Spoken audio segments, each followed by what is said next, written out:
there is something that we've all missed.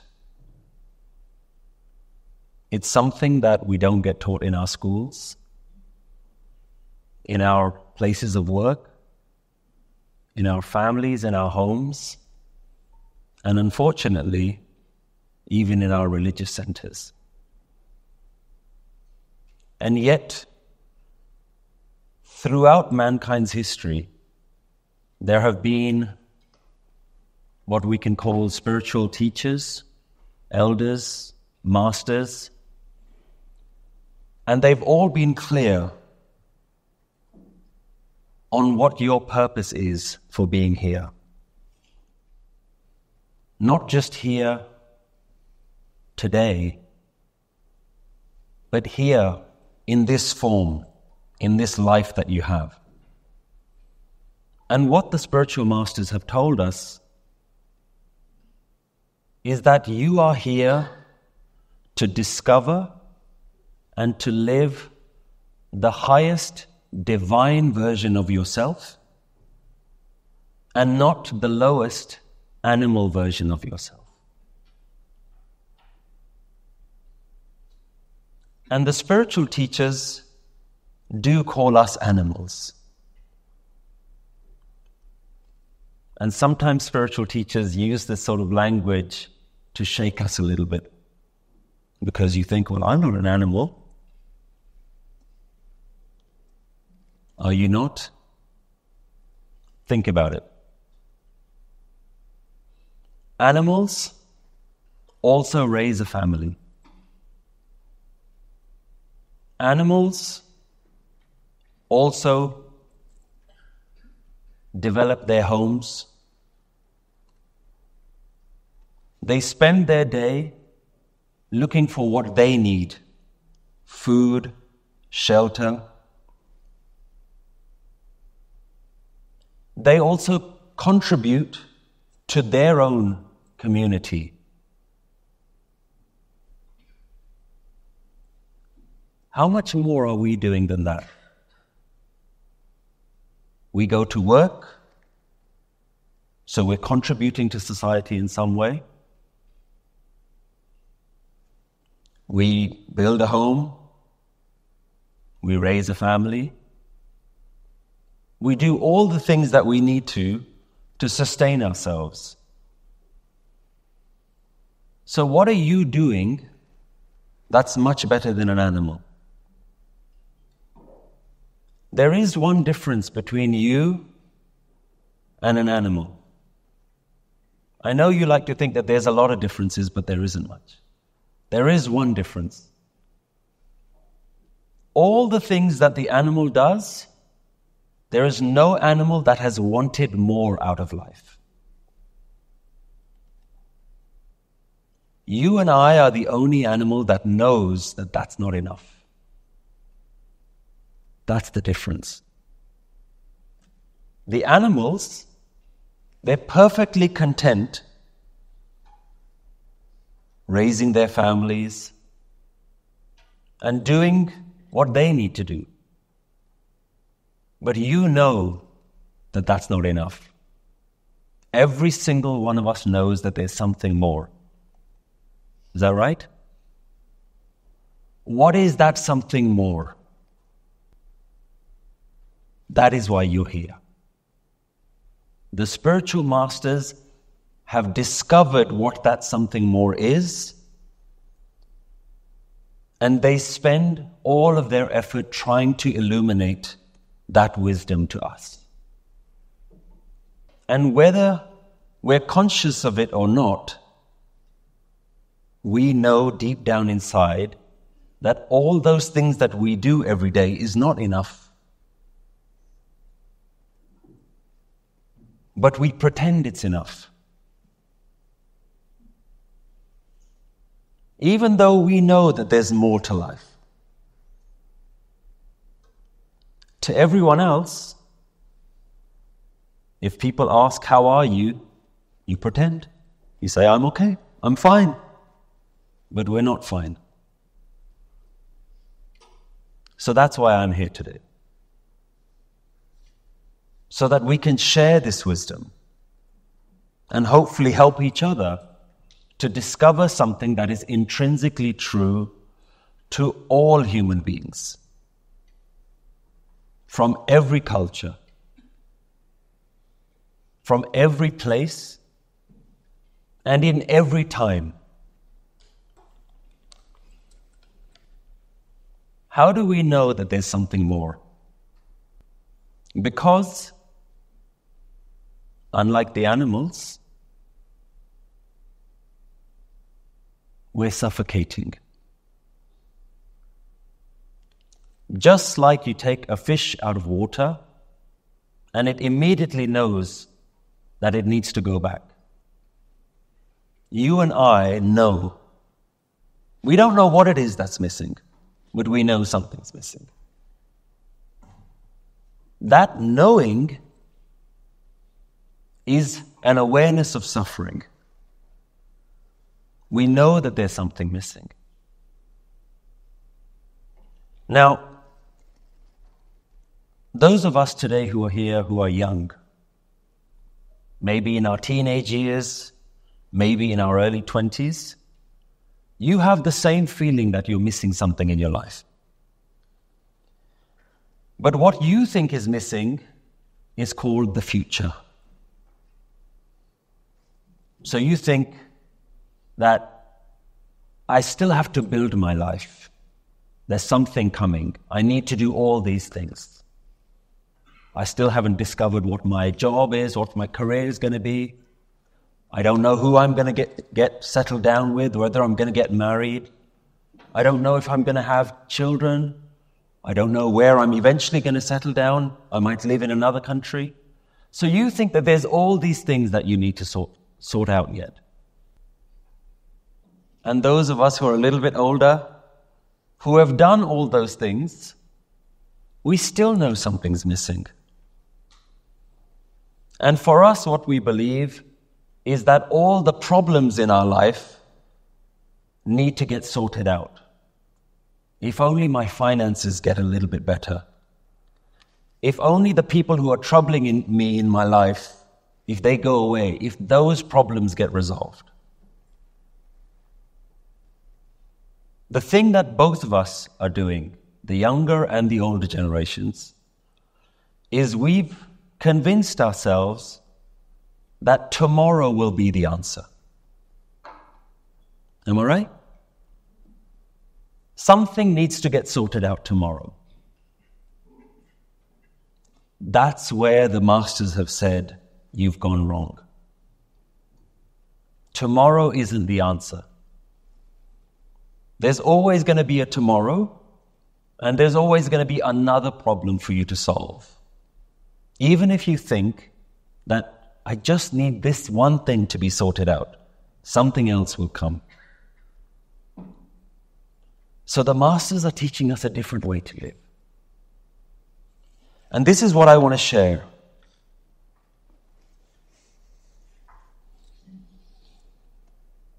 Because the truth is, nothing you have ever done has deeply satisfied you. Everything that you hoped would bring that sense of fulfillment in your life only lasted a short amount of time. I'm speaking to the elder generation here. The youngsters don't know that yet. For them, they think, no, definitely. When I get this, and this, then I'll be okay. But the ones who are slightly older, we know that it hasn't worked out that way. And in fact, nothing has given us fulfillment. Nothing has given us contentment. And yet, deep within, we know that fulfillment and contentment is something that we should be able to experience. So how do we get there? I want to share with you a verse from a spiritual master that we all know called Guru Nanak. And let's see what Guru Nanak says is missing from our life. Bear in mind that the masters have been telling us this for thousands of years, in different languages and from different cultures. Let's see what Guru Nanak says. There's a beautiful teaching where he says, Jis jal nid karan tum jag aaye, so amrit gur pahi chiyo. Guru Nanak says that you are here to drink a juice out of life. He uses the word amrit. He said, each and every single one of you are here to drink the juice of life. But you need the Guru. You need the higher wisdom to be able to know where to find this juice. He says, Chodo ves pek chaturai, dubda e fal nahi jiyo. He said, you're not going to get this juice of life by pretending pek. This is what we do. We pretend to other people that we're okay. We show them that we're okay by all the things that we've bought in our life. How are you? Oh, I'm fine. Look at my house. Look at my family. Look at this new car that I bought. Look at these new clothes that I'm wearing. Guru Nanak says, Chodo ves pek chaturai. You don't have to look a certain way. You know this is not where it's at. You don't even have to look religious. He said, this is not where you're going to find it. You're not going to find it in this dubida, in this duality, this otherness. There's not something else that you have to do in order to find the juice of life, the phala, the fruit of life. So where is it? Manare thir raho mat gat jahi jiyo. O mind, stay here. Don't go somewhere else. Then where do I look? Stay where? Guru is saying, don't look anywhere else. Bahar dhoondat bahut dukh paave. Kar amrit kat mahi jiyo. He said, you've made one fundamental mistake. You all know that you're here to drink the juice of life. You all know that there's a juice to life. But he said, you've all looked in the wrong places. And he said, we have been looking outside, and there is a juice to life that is inside.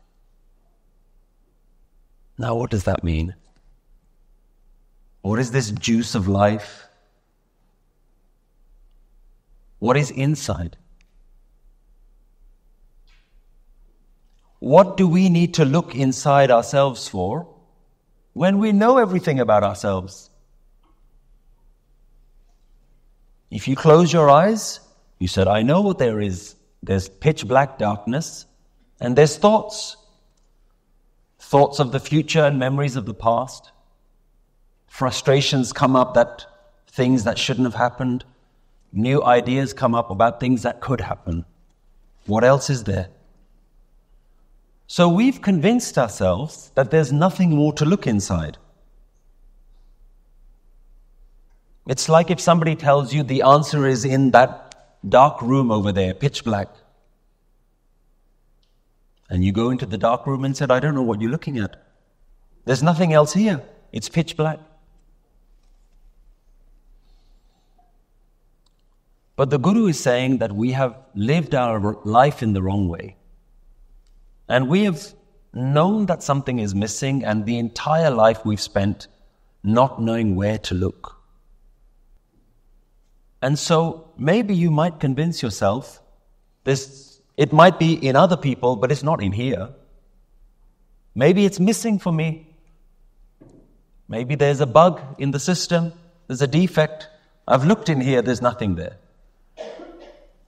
So what do? You try meditation for a couple of minutes, you say it didn't work, and then you go back to looking outside. This is what you have not been taught. This is what is missing in human education. We don't know how to be different to animals, so we continue to live our lives the way animals live their lives. We are not higher beings. We're nowhere near being divine beings. Yet the Guru is saying, you are all divine. This is what your masters are here for. Then there's the others of us who say, that sounds like way too much effort. What is so good inside that I'm going to find? How good can it be? You ask the youngsters these days, and they all want to be billionaire YouTubers. They see that lifestyle. It's very interesting that when we were younger and we saw celebrities on TVs, in TV shows and movies, there was no idea in our mind that we could become one of those. That's just the entertainers, they were doing their job. But you speak to the younger generation and they look at not the celebrity culture but the YouTuber culture. And they think, I can actually be that. They don't realize that for every one successful YouTuber, there are 10,000 failures. They don't realize that most of those who look successful for the 5 minutes of the video that they're watching are spending weeks, months, years to get to that point. They don't realize that most of these celebrity YouTubers are actually miserable in their life. They don't know that. They only see the little clips and they think, he's got a lot of money, she's got a lot of fame, beauty, all these products. I wish I had those things. We all know the young teenagers in our life that are experiencing some of these things. And there is no room for them to go and explore within themselves. They don't know what to look for. We don't know what to look for. We've never been shown these things. So there's one group of people that say, it's too complicated. There's another group of people that are convinced there's nothing to look for. There's another group of people that think, maybe I'll do it tomorrow. Today, I've got other problems to solve. And I'm not trying to diminish some of the problems that we have in our life. There are going to be people here that are going through horrendous things in their lives right now. But you're all convinced that there's something else to be solved first, and this is not worthy of your time or attention. Everything else is more important. And this is what the masters have been trying to teach us all along, that you are focusing on the wrong things. And that isn't to say that you shouldn't have a life. That isn't to say that you shouldn't build a home and raise a family and be successful in your careers. But that's not where you stop.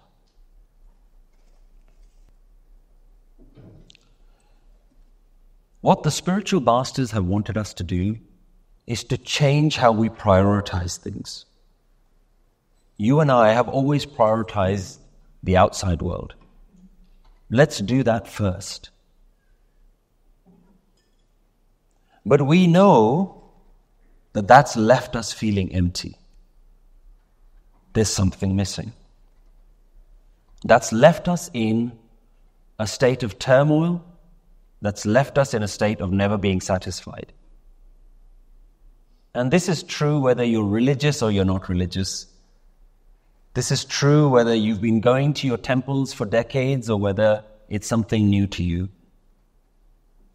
It's true whatever background you come from. It's true for every single one of you. And yet the masters claim that there's one solution, one size fits all. And you're looking in the wrong place, you need to look inside. So how do we go about doing this? Today I'd like to present to you just one solution. I want you to change one aspect of how you live your life, I want you to move away from your prayers and focus on praise. What do I mean by that? We all live praying for something else. And we don't realize it, but every moment our mind has created a habit of wanting to change something slightly. It's very subtle, we don't even know that we're doing it. Even now, some of you are sitting in the chairs and thinking, I wish this chair was more comfortable. I wish he would hurry up and get to the point. I wish I didn't come here. Maybe I should be somewhere else. You don't realize that at every moment, your mind is created a habit of looking at that situation and wanting to change it ever so slightly. When you're driving to work, you're thinking about the destination. When you reach work, you're thinking about the weekend. When you reach the weekend, you're thinking about the holiday that you need to book. Your mind is constantly looking at something else. There is always a tomorrow. There's always another moment. And when that moment comes, that's when I'll find the peace. And we don't realize that we're doing this all the time. With every single scenario, we're doing this. So you've convinced yourself that the juice of life will come tomorrow. Happiness is in the future. And we give ourselves these ideas like, I've got a lot of goals. We convince ourselves that this is a good way to live. You're taught to create a vision board and put up images of all the things that you want. You're encouraged from a young age to have aspirations and goals. Bear in mind, I'm not telling you not to do any of these things. The masters are telling us something different though. And so this is a moment for us to reflect. What are we doing? Is this the right way to do it? And the way that you know that something is missing is you need to just ask yourself one question. Am I happy? It's a very simple question. But it's a very loaded question. Are you happy? Or is there still something missing?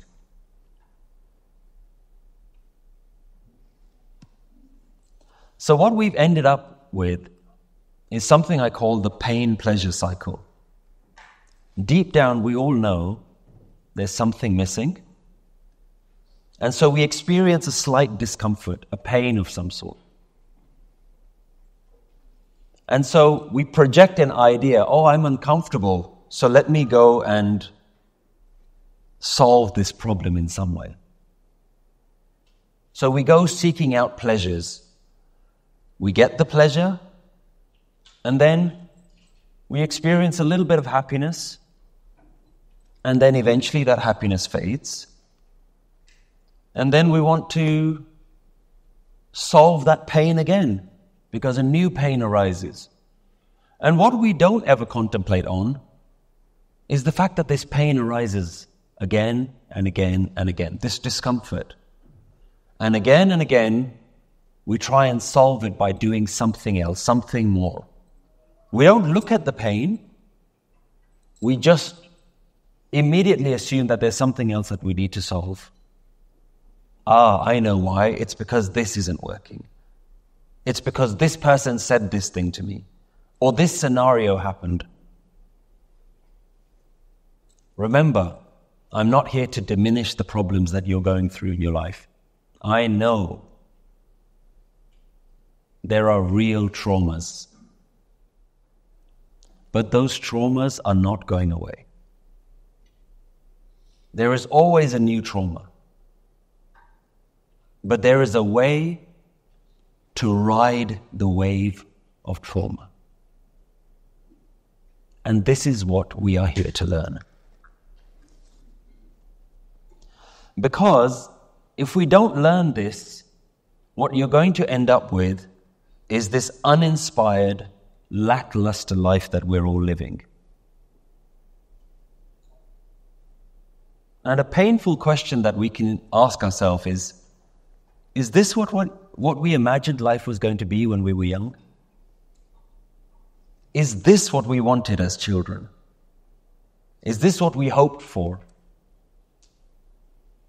This mundane, everyday experience? Or as children, did we think that life was full of potential? That growing up was going to be exciting? That life was worth living? And when we don't feel that sense of satisfaction in our life, we then project that onto others. We take it out on others. Is this what you wanted? I'm sorry if I'm asking painful questions, but through the pain you will realize where the real answers lie.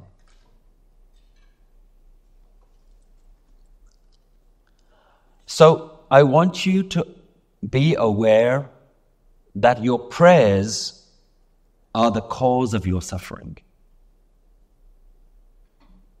Your constant desire for something else, that is the reason you're not happy with your life. And I'm not saying don't improve your life. But don't place all of your happiness at the end of that next thing that you need to fix. Start learning how to enjoy the process. So how do we go about doing that? Recognize that your prayers are a type of suffering. Let me say that again. Your prayers are your suffering. Because every time you say, I want, what you're really saying is, I'm not happy now. You're selling your happiness to something else. When I get that, that's when happiness will come. This is what we need to learn. Your prayers are causing your suffering. Now, there's going to be those of you that says, is there no room for prayer? In the Sikh tradition, we call it ardas. What about ardas? What about prayers? I hate to burst your bubble. There's no God sitting in the clouds waiting to hear your wish list. You know, I did with my kids. They're always saying, Dad, can you buy me this? What about this? You know, there's always something new. So I created, both my boys, I created a Amazon wish list. And I said, whatever you want, just put it in that basket. The reality is, that's actually what all of us are doing. We're creating a constant wish list. What we haven't realized is that wish list is not the cause of more joy. What we haven't realized is what we're doing is creating attachments to other things that cannot deliver the joy that you know you deserve. You know that you deserve it. You know that it's possible to be joyful, yet you think it's at the end of your shopping basket online. And if it isn't out there, then it's up there somewhere. So you pray, hoping for another worldly attachment. To solve something that's happening in here, you're trying to solve something out there. So what can we do differently? If we don't want to live a life of prayer, the masters suggest live a life of praise. What does that mean? change how you interact with every moment. Starting now, with this moment. Have you considered the miracle of this moment? We take it for granted, but there are so many miracles happening this moment. There is so much magic in the very fact that now exists. Sometimes I just take a moment to think, what is all this? Think about it. What is this? Where did this come from? Did you make this? What is all this? And it might sound ridiculous. Am I supposed to praise all of this everyday stuff? Yes. Try it. You've never tried it. You've never known the joy of appreciating the miracle of this moment. And if you've done it for a couple of minutes, then your mind kicks back in again. Okay, that's enough. Now get back to the jobs that you have to do, the real world.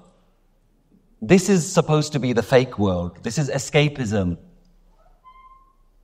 But the real world still has all these problems that need solving. Get back to work. That's what our mind tells us. The masters are saying, hang on, there is nothing out there that has caused you joy. And when I say joy, I mean long-lasting, permanent delight and contentment. The masters are saying, we don't live out there. We've been there.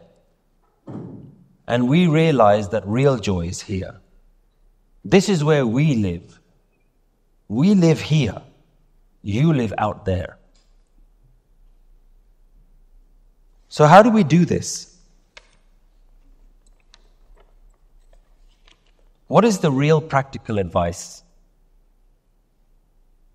The advice is very simple. Stop wanting anything different. Sounds too good to be true, but try it. Even in this moment, what if this is all you had? There's no tomorrow, there's nothing else. This was it. Is it enough? Can you make it enough? Can you experience this moment as a miracle? Because you're missing every miracle that's passing you by, waiting for the next one, waiting for the next moment of magic. And the masters are saying the miracle is happening now. Despite all of your problems, despite all of your traumas, despite all of the terrible things that you think have happened in the past.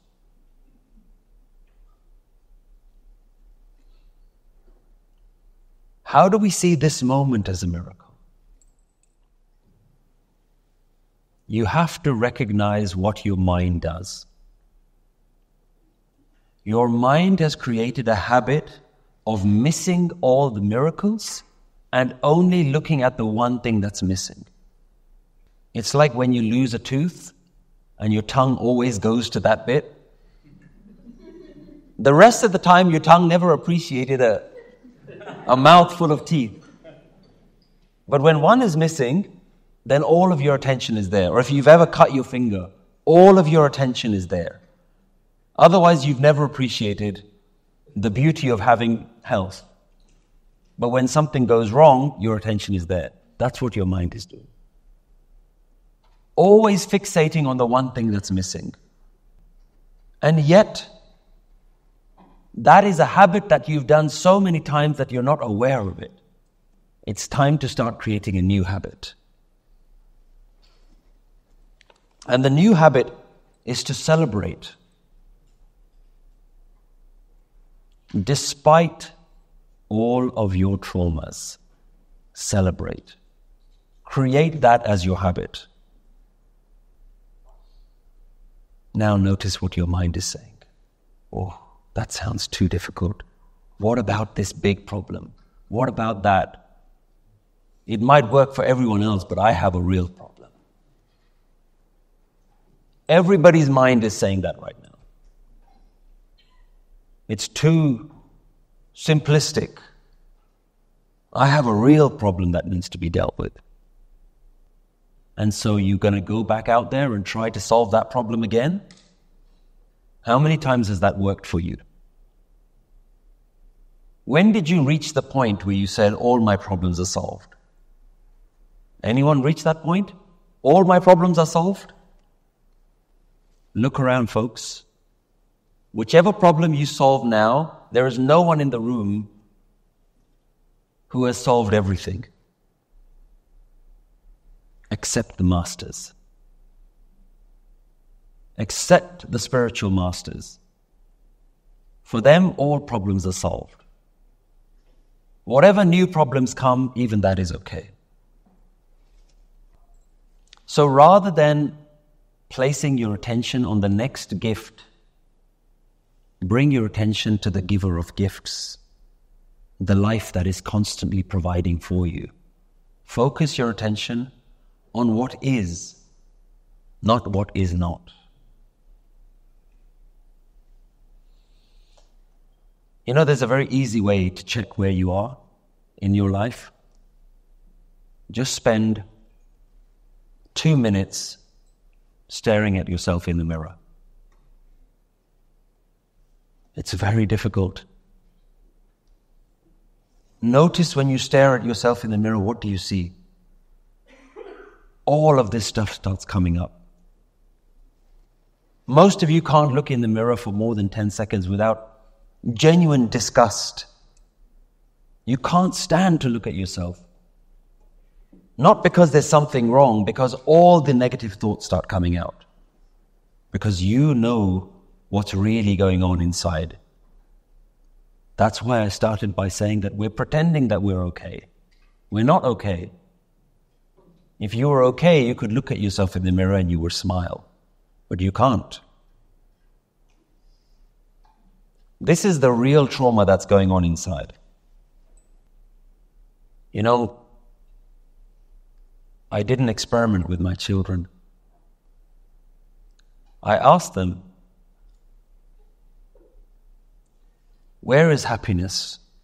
And they said, Dad, when I become a millionaire, you watch.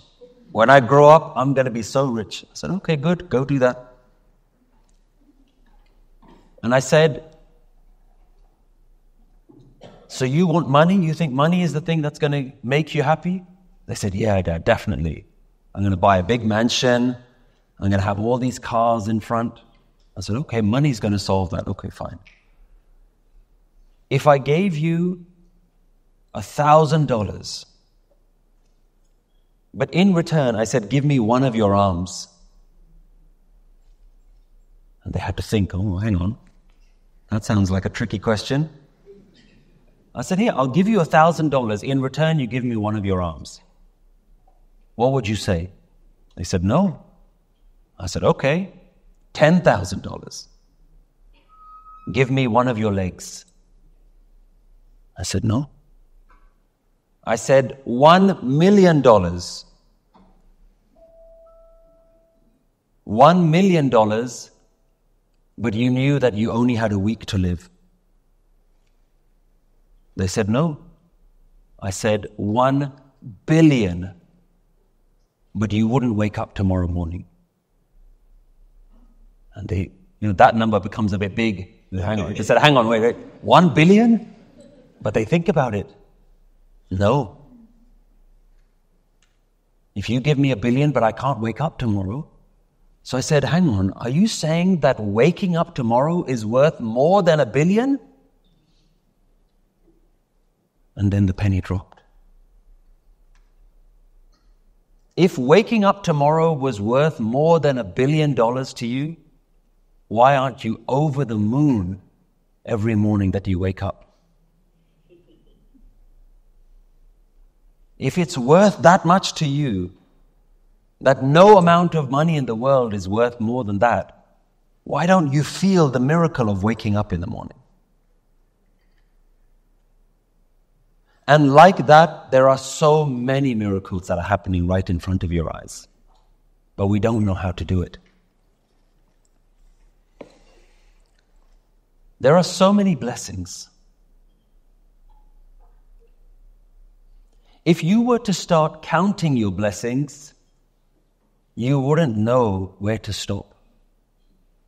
So many blessings, so much abundance.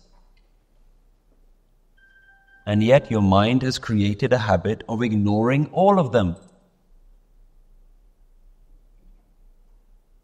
The masters never said that what we're going to teach you is complicated. In fact, they said it's so simple. It's right here and it's right now. The question is, are you ready to drink? Or are you going to ignore everything that the masters have taught you and you're going to go back to your old ways of trying to find juice somewhere else? The juice is already here within you.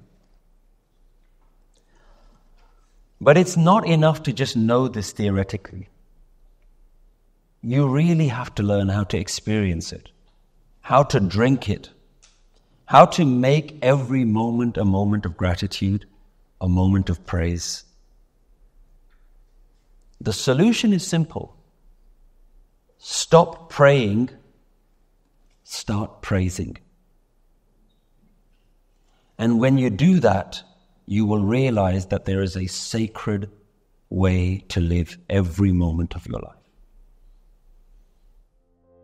A recent study has shown that over 75% of Sikhs say that their life feels stressful or overwhelming. These feelings can develop into depression, alcohol abuse, or even suicide. We believe that Guru Nanak's wisdom can help transform people's lives. Nanak Naam relies on your donation to help create more videos and podcasts like this to educate people all over the world on how to use Guru Nanak's teachings to improve their emotional, mental, and spiritual well-being.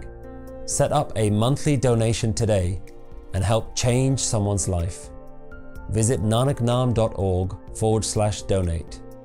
Thank you, Jay. My question is that, the session is very good about internal, how do we look after ourselves, but no man is an island. And just trying to understand if the people around you, and I know that's not good to comment about it, but if, you have people around you who are anxious, or not necessarily anxious, but dealing with things differently and wanting that $1 million or $1 million and so on, and you're part of that, either family, group, community, how do you keep yourself separate? And how do you manage that within a community? So I think I understand the question is, if somebody around you is not necessarily practicing in the same way as you, yeah?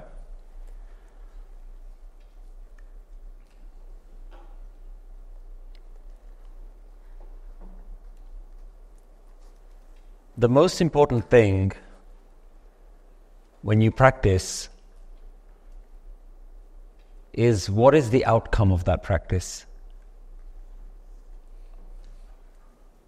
A lot of the times people get fixated on ceremonies, rituals, practices,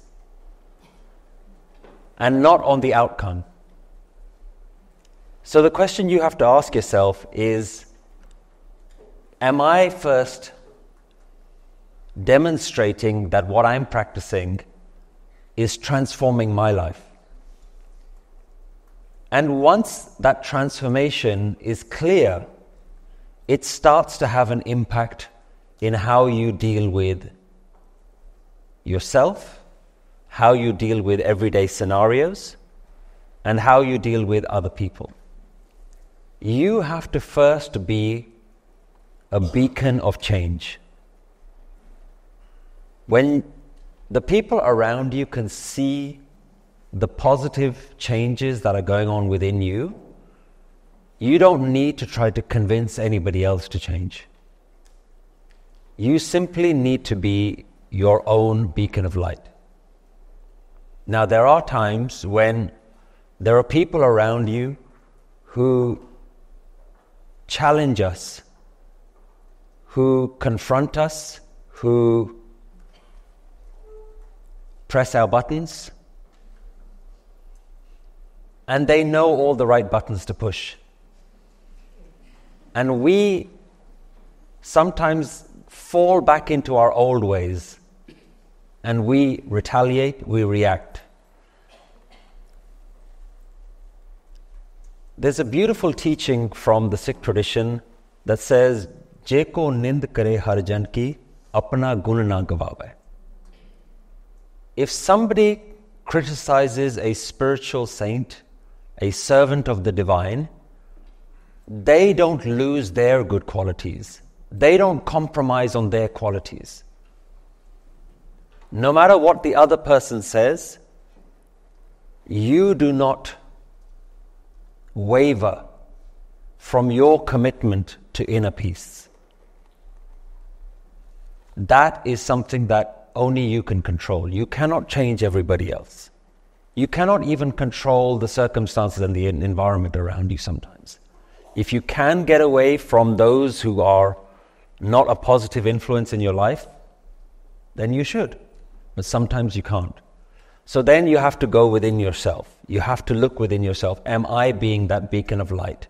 Am I demonstrating the values, the wisdom, the qualities that my spiritual wisdom is teaching me? And am I able to apply that even in the harshest conditions? So you yourself, judge yourself. Look within yourself. The situation in today's world, many panths such as Radha Swamis, Nirankari, Namdhari, Sacha Sauda, all use Bani references for spiritual teachings, give their own Namdan, and have their own living gurus, and millions of people follow these sects. The question is, why a living guru is deemed so important in today's world? And how can we continue following Sri Guru Granth Sahib Ji as the ultimate guru for meditation and self-realization? There are many traditions which focus on the need for a living guru.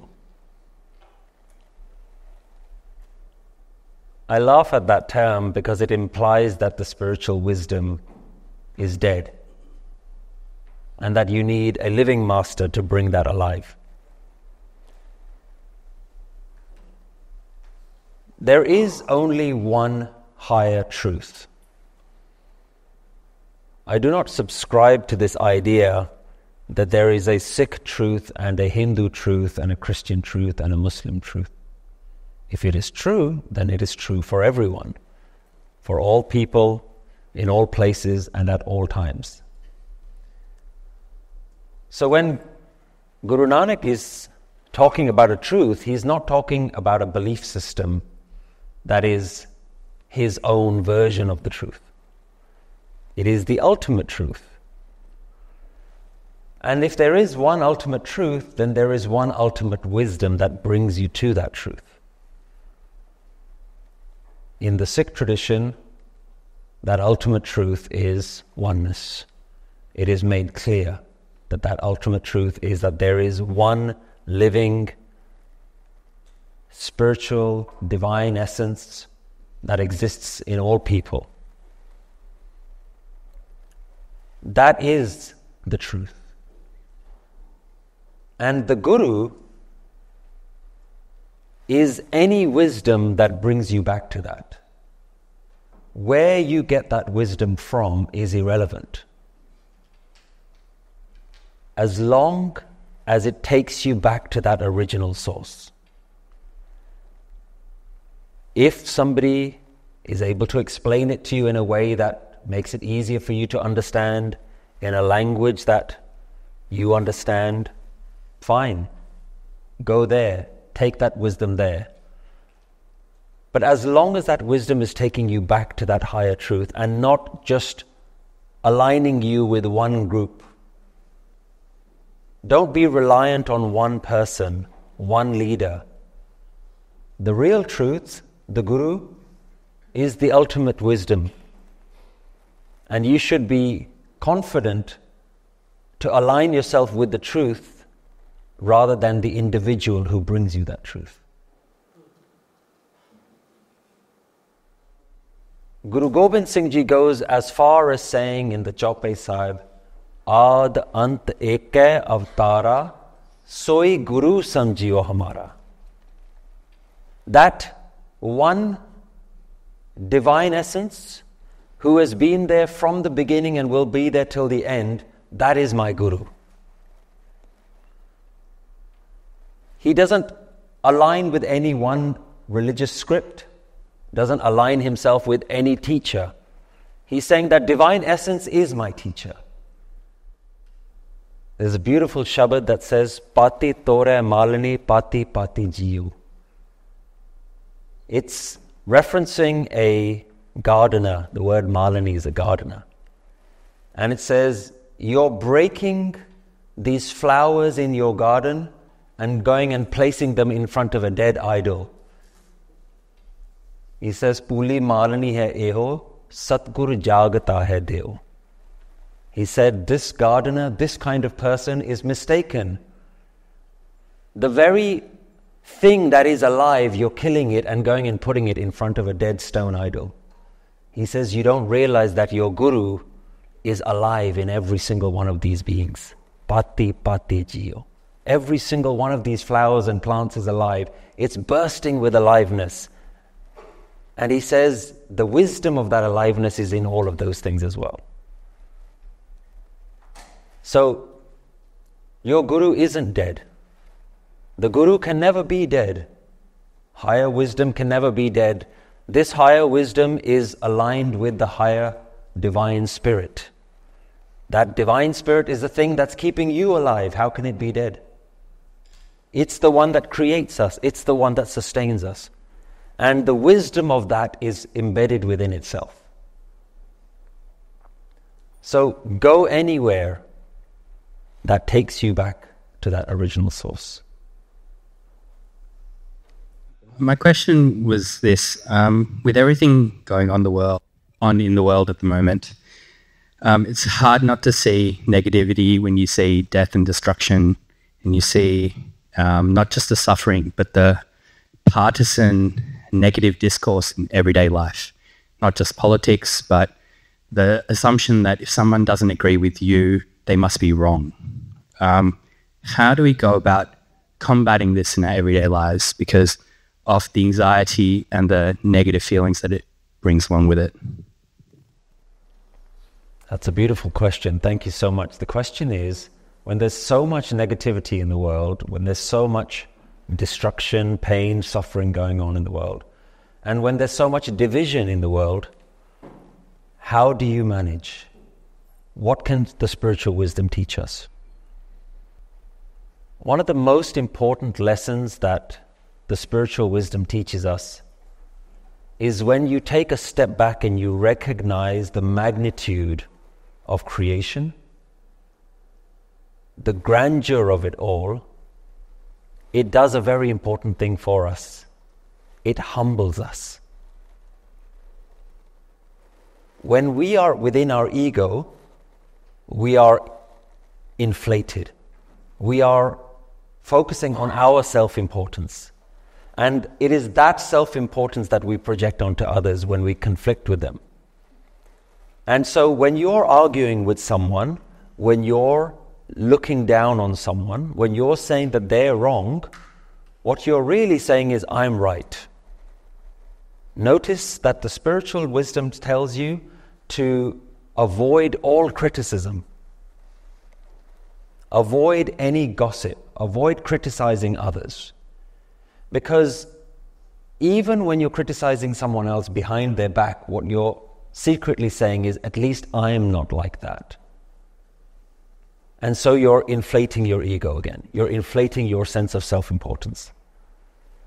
the spiritual experience of knowing and tasting oneness automatically reduces that sense of self-importance.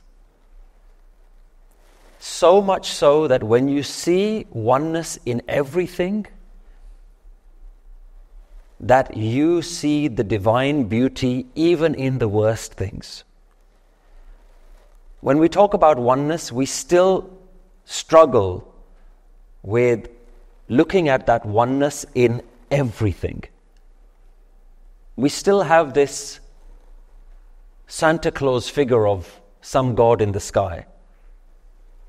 And by that I mean that he sees you when you're sleeping, he knows when you're awake, he knows if you've been bad or good, so be good for goodness sake. That's the image that we have of God. That some guy in the sky is just looking at us, waiting for us to mess up so he can punish us, or waiting for us to do something good so he can reward us. And it's that guy in the sky that we pray to and we ask for things. The wisdom of oneness is saying, forget that person. There is nobody up in the clouds. It's everywhere. It's all around. Guru Gobind Singh Ji says, Namo kalhe karta, Namo shantarupe. I bow down to the creator of chaos. I bow down to the creator of chaos. Because if it's oneness, then it is not just all the good things, all the rosy things. It's everything. It is everywhere. In Guru Nanak Dev Ji's Japji Sahib, he's saying, Asank Murak Andhkor, Asank Chor Haram Khor. He's saying there are infinite fools, infinite thieves, Asank Galvad Hatya Kamaye, infinite tormentors who are beheading other people. But how does he end that? Nanak neech kahe vichar, varya na java ekvar. He says, I am lower than all of them. Even the rapists and the murderers. And we can't understand that. We say, well, I'm certainly I'm better than some of those. I can't be, how can I put myself lower than that? Because you recognize the spirit of oneness in all of them. And that's where now it starts to challenge even our own understanding. What are we worshipping? Are we worshipping murderers? No. You're worshipping that spirit that has the ability to create the entire spectrum of the universe. It is not for you to judge that the universe, some parts of it are good and some parts of it are bad. The universe is far greater than you and me. It has the ability to do everything. And yes, there are many people who are acting out of their ego. But even within them, the spirit of oneness exists. That divine light. You have to mean it when you say, Sab mein jyot jyot hai soy. Sab mein jyot. The divine light exists in everyone and everything. We say these words in a very flowery way, but we don't know how to really apply it. That doesn't mean that we condone everything. There is incredible atrocities happening in the world right now. There are terrorists. There are the worst among us. There are the worst governments out there, killing their own people. Sab mein jyot jyot hai soy. The divine light is doing it all. The question is, can you worship this kind of oneness? Or is your God only someone that has to do the good things? The Santa Claus God? Because if that's the one you want, you've got an unrealistic understanding of what is going on here. Guru Nanak recognizes all of them. Asank Murak Andhkor, Asank Chor Haram Khor. Nanak neech kahe vichar. He says, I am low. I am the absolute lowest of the low because I am nothing. What am I? When you see the oneness in all, you also see the oneness in yourself, and you recognize the insignificance of you. What is you? Let's talk about this. Because if you do not understand your own ego, none of this wisdom will make sense to you. You have an ego about something that has nothing to do with you. We create a sense of self-importance over our intelligence, which has nothing to do with you. It's all to do with the various influences that have come into our life. You create a self-importance about your ideas. I've got good ideas, I'm a good person. This person's got bad ideas. How many times have you defended an idea and later realized that you had it wrong? How many times have you argued with someone, no, this is right, this is right, this is right, and only to realize that you were wrong? Who are you? What are you proud of? Did you create this body? You've created nothing.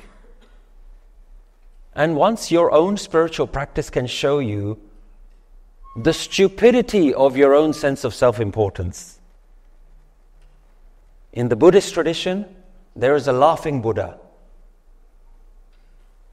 And the laughing Buddha is not laughing at the world, he's laughing at his own stupidity. Look how important I thought I was. And when he realized that, he burst out laughing.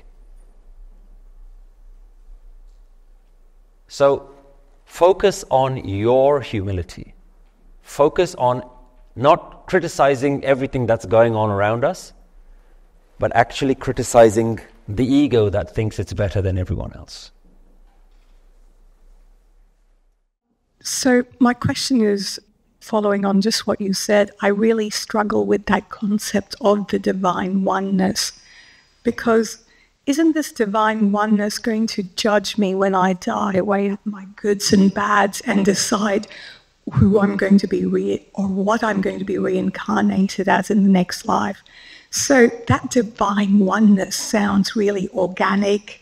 It sounds sort of ephemeral, vague, but yet I'm going to be judged. You know what I mean? I can't get those two things together. Thank you. Very important question. We hear a lot about what possibly can happen after we die. And we get confused and we get conflicting ideas. Is there a heaven? Is there a hell? Will I get judged? Do I go to one place or do I get reincarnated?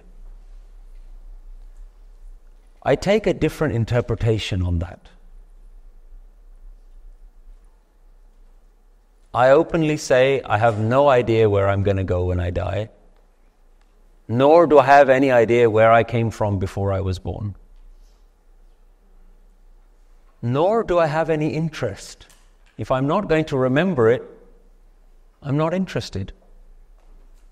What I am interested in is right now, am I in heaven or am I in hell?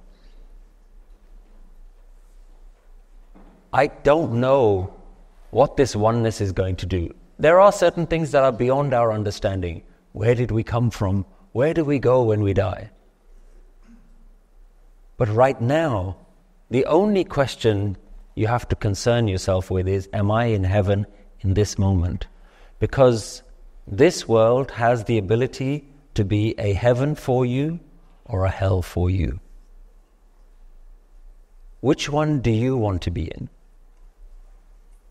Maybe it will judge you for the things that you have done wrong. Then the next question is, did I do those things? Or were those things a natural outcome of my previous understandings? The view that I take is you and I have no choice what is happening now and what is going to happen in the next moment. We are simply acting out our conditioning. And by conditioning, I mean that whatever it is that has happened to you until this moment will decide how you respond to the next moment. You decide the next moment based on whatever understanding you've been given up to that point. So do you even have the ability to make the next choice? Or is the next choice simply the most obvious choice that could have been made based on who you are at that point? If that's the case, who is judging who? And if we talk about a oneness, how can a oneness judge itself? If it is all oneness, then let the oneness judge itself. It's got nothing to do with me. It's got nothing to do with you. Let it play whatever game it wants to play. The only thing you need to concern yourself with is, where is my mind right now? Am I in heaven or am I in hell? Because if you yourself do not contemplate on that, don't worry about being judged after you die. You yourself are receiving punishment now. You are punishing yourself in this moment, let alone what happens after you die. The question is that if there is no free will, and whatever will be, why does our mind have the freedom of thinking of options? If there is no free will, why does our mind have the freedom to choose options? I'd love to do an experiment with you all.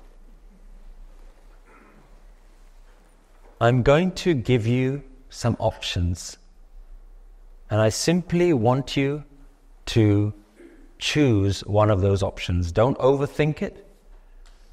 Don't plan what your answer is going to be. Just see what option comes up. Red or blue, pick one. Pencil or pen, pick one. Cat or dog?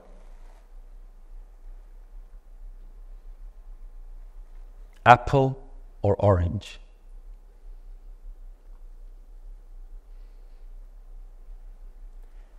Now,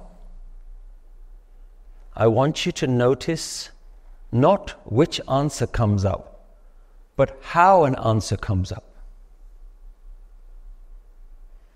Up or down, pick one. Tea or coffee?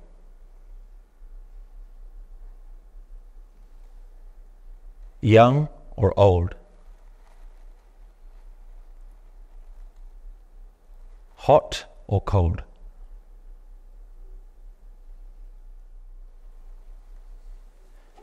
When I gave those options, did everyone pick answers? What did you notice about how the answers came to you? Did you pick the answer, or did you wait for the answer to pop into your mind? You wait. When you're just presented with two choices, the mechanism by which the option is chosen by you is you sit and you wait, and the answer, the choice gets made, and it tells you what answer you're going to pick. The choice gets made, and then you yourself, from your own ego, say, I made that choice. Did everyone follow that? Do you have the ability to choose options, or does an option simply present itself to you? Did you choose, or did the preference select itself? It selected itself based on, so if I said tea or coffee, some of you are going to naturally lean one way based on whatever your past experiences are. Of course, if you're allergic to tea and you've only drunk coffee every day of your life, there's no choice. Coffee is the obvious answer based on your circumstances.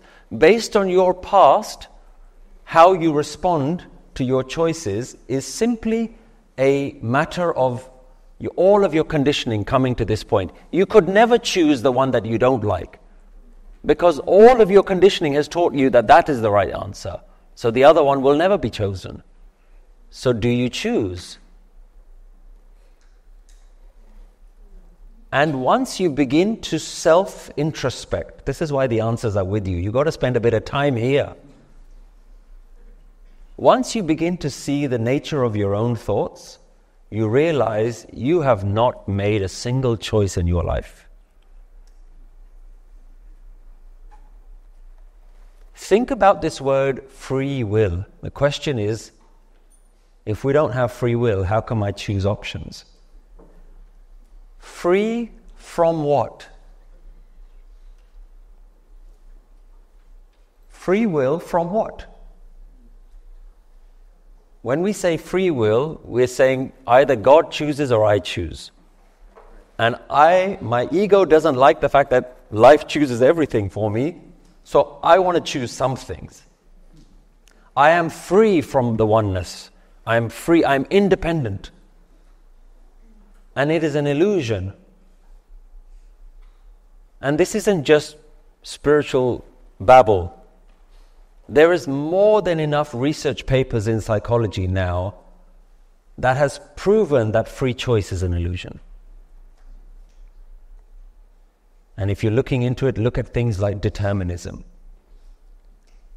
There is more than enough evidence that actually says they did experiments where they wired people's brains and they did a choice exercise like this. And they said, you're going to choose between red button and blue button or whatever it is. And what they recognized was before the conscious brain knew the answer, the scientists at the back could see which answer they were going to pick. Because they were able to wire in certain parts of the brain and they could see he's going to choose blue. Before the guy actually knew what the answer was that he was going to choose. Because it's just coming from somewhere else. So it's not just nice spiritual talk. You don't have free will. The question now is, how do you live your life? Are you a slave? If you're not free, are you a slave? There's a wonderful freedom that comes knowing that I have to make no choices. You can look at it as being a slave, or you can look at it as being free. Whatever choice the universe is going to make through me, it will make. And the truth of the matter is, we love to think that we have choice. We love to think that we have free will, because that is the way in which we keep this identity. We retain our sense of me, I amness. The whole spiritual tradition, the wisdom is to get rid of your I amness, because your I amness is the thing that has separated you from what you really are. You are not I amness, you are oneness. That's who you really are. Man, tu jot sarup hai, apna mool pachan. Oh mind, you are the light. You are the divine light. Recognize your true being. That is what spirituality is. Recognize that you are not this character that you've made up. And also don't beat yourself up about it. Even this ego is something that is a natural phenomenon. It has been created. It's a game. When you recognize that you do not have the ability to make any choices, sit back and enjoy the ride. So what you are saying is it similar to Tera Pada Meetha Lage? It's similar to tu hi, tu hi, tu hi, tu hi. There is only you. Even in Tera Pada Meetha Lage, which is a beautiful teaching, a beautiful wisdom, whatever you do is sweet to me. Not because whatever you do I accept, I'll tolerate whatever you do. Meetha lage because I have no say in this. It is so sweet to me because I now have been able to recognize how the system works. It has nothing to do with you. This is you, this is you, this is you. It's all the universe just unfolding. You know, Guru Nanak gave the entire answer, Ik Onkar. There is one thing that is unfolding infinitely. It has nothing to do with you. It is doing it to itself. The universe is playing with itself. In the Hindu tradition, they show this as Krishna with a flute. The divine is playing his own music. You are the flute with which the music of life is flowing through. Let Krishna play whatever music he wants to play through you. It's said spirituality or Sikhi is a way of life. And everything that we do in current life, in spirituality, it's finding the peace within yourself. But how to find the balance then where there's so many things happening in the world around? I think the question's been asked, but just finding the balance, how not to be moved what's happening outside. We can't keep quiet because that will be selfish for something that you see and put a blind eye to it. But also not lose the peace within yourself. Secondly, again, the balance. I want to be ambitious, I want to grow, but at the same time, I don't want to be selfish and self-centered either.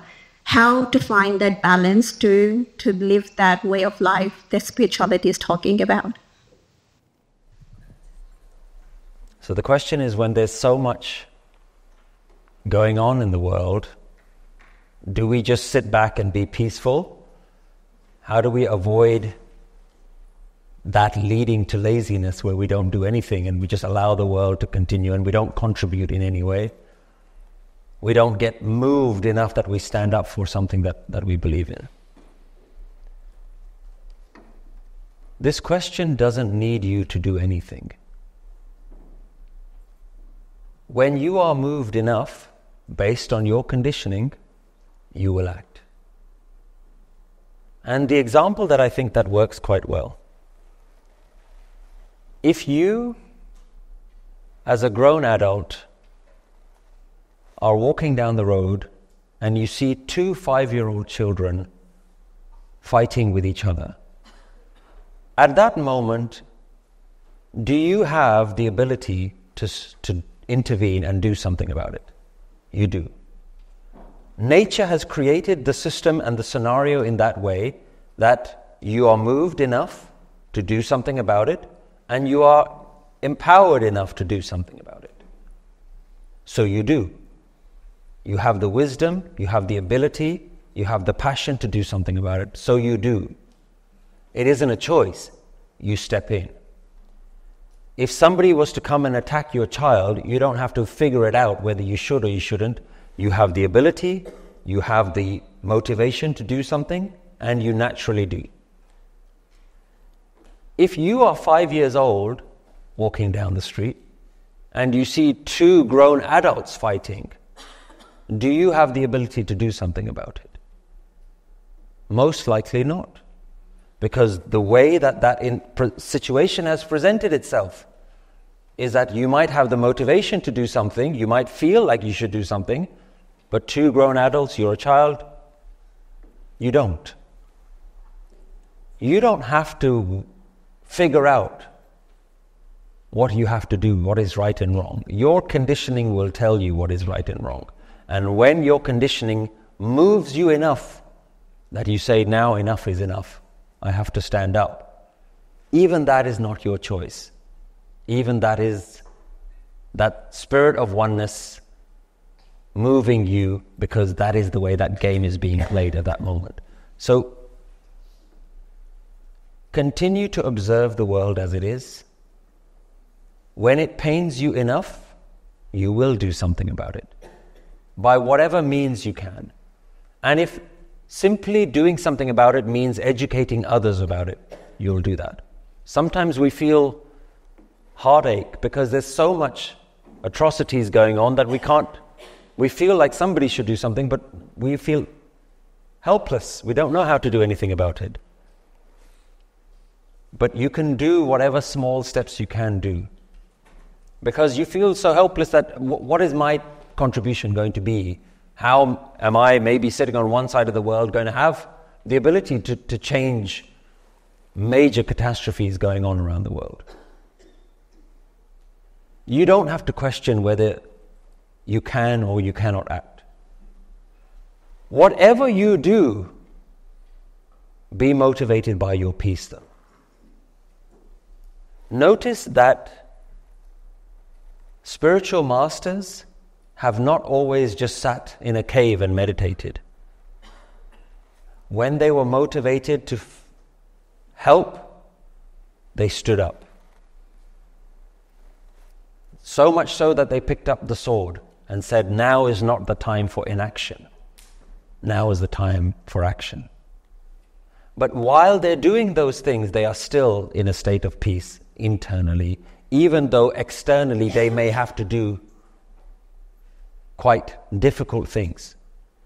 You should not be in a state, do not respond from your agitation. Respond from peace, even if it means you may have to be active in the world. Your inner state should always be in a state of peace. And I know that sounds like a contradiction, because saying, well, if I'm in peace, then how can I act? And when you have small children, you know that's very possible. You're at peace, the children are fighting amongst themselves. You don't get involved in their arguments, but you know that even though you're not involved in that, you do need to do something about it. So you step in, you resolve the issue, and you walk away. You don't need to get yourself emotionally involved in whatever they're fighting about. In the same way, treat the whole world, treat everything as that, but that should never compromise your own serenity. That's very important. Yeah, who's the creator? Like we're talking about the life force. So environment is a creator. When we die, we go in there and we coming from it. And one other thing, when somebody die, we visit to the funeral home and we scare and we think, from today I'm not going to do the bad things. I leave everything here. And once back, I sit in my car and drive back in this world, and I trap back on same situation. Even sometimes I cry, why I'm doing back again those things. And when again back to the funeral home, same commitment, and again back to. So how we can avoid to not trap back on that situation. And one other thing, like when we do the meditation, it's okay if I imagine the Guru's picture or Guru Granth Sahib in my mind. And what I need to do to anchor my mind, is it Shabad or anything? I'll take the question around the commitment that you make to change your life versus actually being able to change your life. Anyone who's been on a diet will know that you wake up every morning saying, today I'm going to stick to the diet. And then it comes about lunchtime and you open the fridge and you say, oh, there's a nice slice of cake there. Maybe I'll start tomorrow. Or this slice of cake won't hurt. It won't affect my diet too much. But it's never one slice. Then it's the next one, then it's the next one, then it's the next one. So there's a big difference between thinking that you're going to do something about it and actually making the change. And the reality is, if you want to see results you've never seen before, you have to do something you've never done before. You can't go back into the same environment with the same influences around you and hope for a change. They say that the definition of lunacy is doing the same thing every day and thinking that you're going to get a new result. So now the question is, what is it that is dragging me back into the old ways? Because you have that inner desire, I want to do something different. And it takes some moment in your life that shocks you, that says, I really should do something different. Why don't you make that choice when you go back into your normal world? Is because you've surrounded yourself by everything that reminds you of the old ways.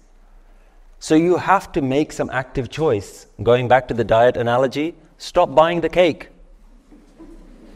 You can't keep buying the cake and putting it in your fridge every week and then saying, but today I'm not going to eat it.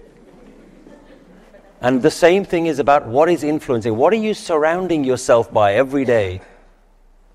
Simple analogy is if you think that, okay, today I'm going to stop drinking,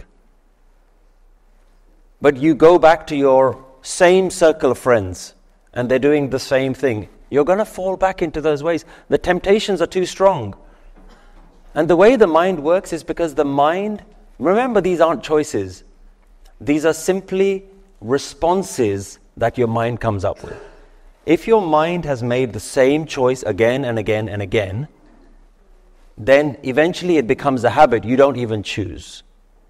And we have to understand the nature of habits.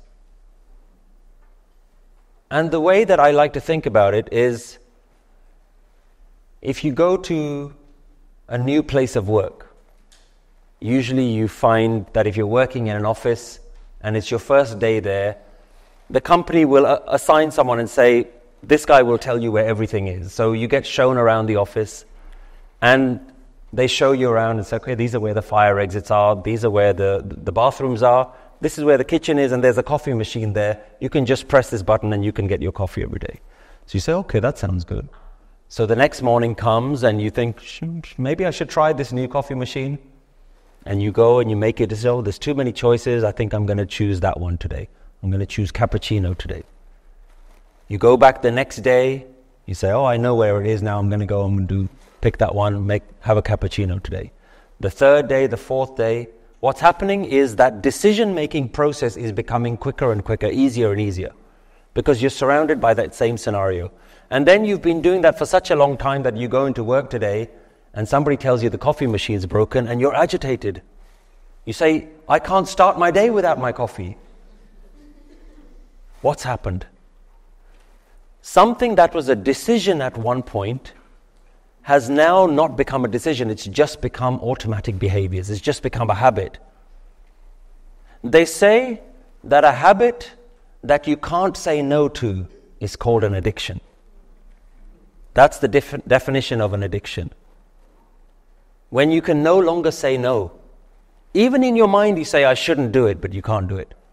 So that environment that you're in, that same environment that you're in, is just triggering the same thing as in your brain. You know, there's a phrase in neuroscience that says neurons that wire together, fire together. Or is it the other way around? Yeah. So what that means, so say that again, what is it? Neurons that fire together, wire together. Okay, neurons that fire together, wire together.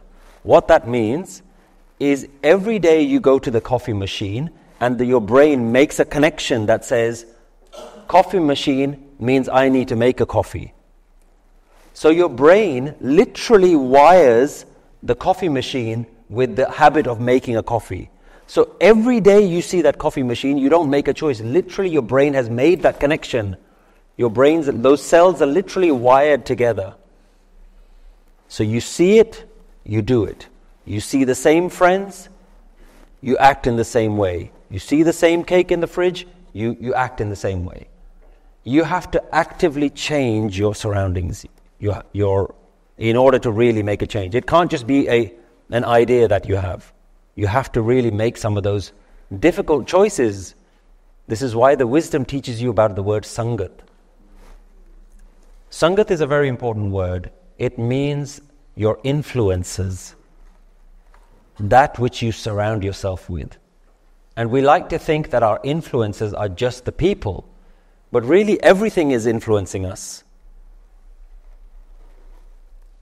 The clothes that you wear is influencing you to think in a certain way, act in a certain way. The music that you listen to, the programs that you watch, the social media channels that you follow, they're all your influences. And the spiritual masters are saying, be wary of what you are allowing yourself to influence you by. Just to add to that, does that mean everything is sangat? Sangat means that which is close to you. The word sang, that which you keep near to you. And the Guru is teaching you, be wary of your sangat. What do you keep close to you? Whatever you keep close to you will impact you in some way, will influence you in some way. Sure. Isn't that like a robotic life anyways? Because we get up every day, we go to work, then we come home, we cook dinner, like in between we meditate, and then again we back to sleep. Same things happens again and again. Yes. So how do you then break that and how do you change that environment? It's a very good question, and it's all related to what we're talking about, which is if we have a monotonous life where everything is the same, we go to the same places of work and we do the same actions and we come back to the same environments, how do you make that change? Sometimes you can't change your external environment. This is where the wisdom of Shabad comes in. There's one thing you can change, which is the story that's going on in your mind. You can actively interrupt those stories. Change your words, the words that are going on in your mind, change that story, and you begin to start changing some of the influence and the actions that are happening around you. So if you can't change your external environment, change your internal environment. Be conscious of what are those thoughts that are coming up and override them with something higher, something greater. So that's something but it's harder to do, easier to just change your environment. So this is where Ardas works. Let me tell you what I mean by Ardas. Too many times our prayers are about something on the outside. The only prayer that you should be doing is about changing things on the inside.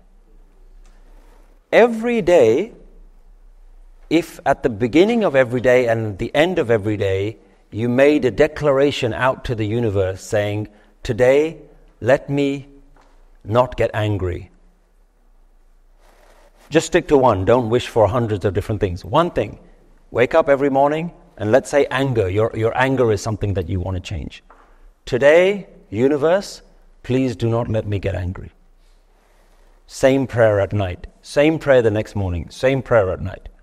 Watch in 7 days how much that will begin to impact your life.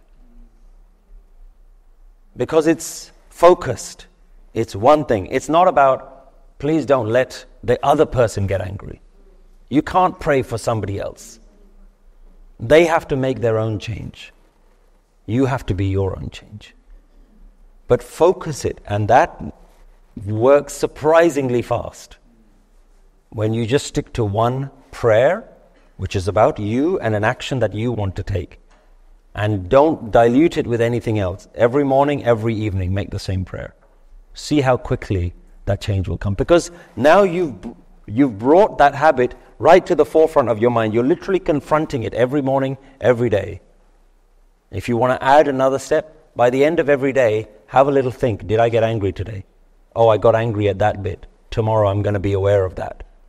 And this is why this whole game is really just a game about you understanding your mind more, understanding your health, yourself. But we're always focused on the outside. We want to change everything on the outside. We never want to go in here. We never want to fix this. Like everything that's going on in here is fine. This is where the battle is. Being the eldest daughter in a Punjabi family, you tend to hear the word kismet quite a lot. And there's a large discussion around conditioning and whether we are the doer or not. It's interesting to me that science is now starting to scratch the surface of what our gurus and even the Vedas in India have known for thousands of years. It's semantics in that we talk about source creation, but even science now is realizing that all matter is made of energy. And my understanding of how our Gurbani talks about the ultimate intelligence is similar to that. The comment I had was the Gurbani itself is a prescription for self-actualization. There's been a lot of similar questions from the Sangha today around, well, if there is kismet, or there is fate, or karma, are we relinquished of responsibility? My personal understanding is it's about awareness. And the Gurbani or the Shabad or all the different sayings are all around how we get that space of awareness. Ego sits in the realm of the mind, and whether it's our external influences and conditionings, when we're on automatic pilot, we don't realize or we think we're making those decisions. My question to you, Satpal, is in this time in history right now, I loved that you mentioned none of us know what happens after we die. There are many people who talk about it, prophesize about it, but the truth is none of us actually know what the truth is. In terms of your lived experience around all the challenges that we have now, you watch the same news we do. You live in the UK, you have the same pressures that most might share here around living costs, etc. How have you found a way to elevate from the conditionings of this time in history? You asked, in part of your comment, you said, are we relinquished from our responsibilities? I want you to go much further than being free from your responsibilities. You are relinquished from yourself. You are relinquished from your idea of yourself. That is spirituality. That is real oneness. The only conclusion to your spiritual practice has to be, I am not here.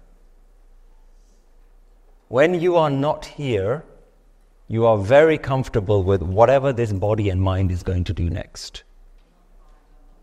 I am not the mind, I am not the body. It is all you.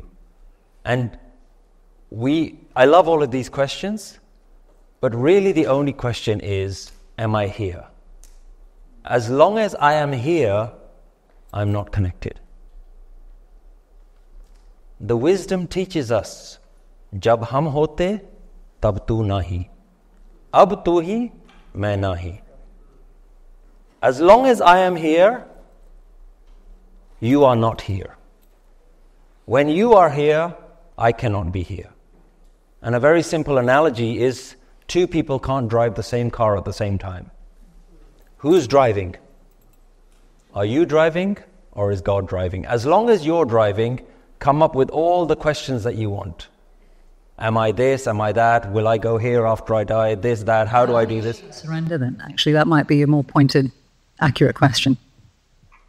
So then the question is, how do I actually get to that point? The answer is, how am I here now? What is the mechanism by which I believe I am here? And the mechanism is this internal voice that keeps telling me I'm here. But it doesn't say I'm here. It says, oh, look at what she's wearing. Oh, what? Did that guy really do that? Is he looking at me funny? That's the mechanism by which your I amness is continuing. So you have this internal dialogue, this voice that always has something to say, always has an opinion, always has a way to think that something else is going wrong and never questions itself. The Guru's technique to combat the ego is to say, stop singing your own praises all the time. Switch the conversation that's going on in here to you, you, you. This is you, this is you, this is you. Everything is you. You do not even entertain any time when your inner voice is talking about you. That's the theory. The reality is, your inner voice is going to keep coming back again and again and again. And as soon as you catch yourself, if you are lucky, if you've had enough of that wisdom hitting your brain, if you're lucky, one of the answers that will come up is say, stop thinking about yourself, go back to your meditation. This is a profound wisdom which allows you to meditate no matter what you're doing. You do not need to get up and go sit in a cave somewhere. You don't need to pay thousands of dollars to go at some fancy ashram or some fancy meditation retreat. Right here, right now, it is available to you.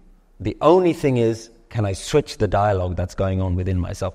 And once that is your single point focus of your life, is to recognize the futility of your own self and to genuinely have no interest in the sense of self, knowing that this is an illusion.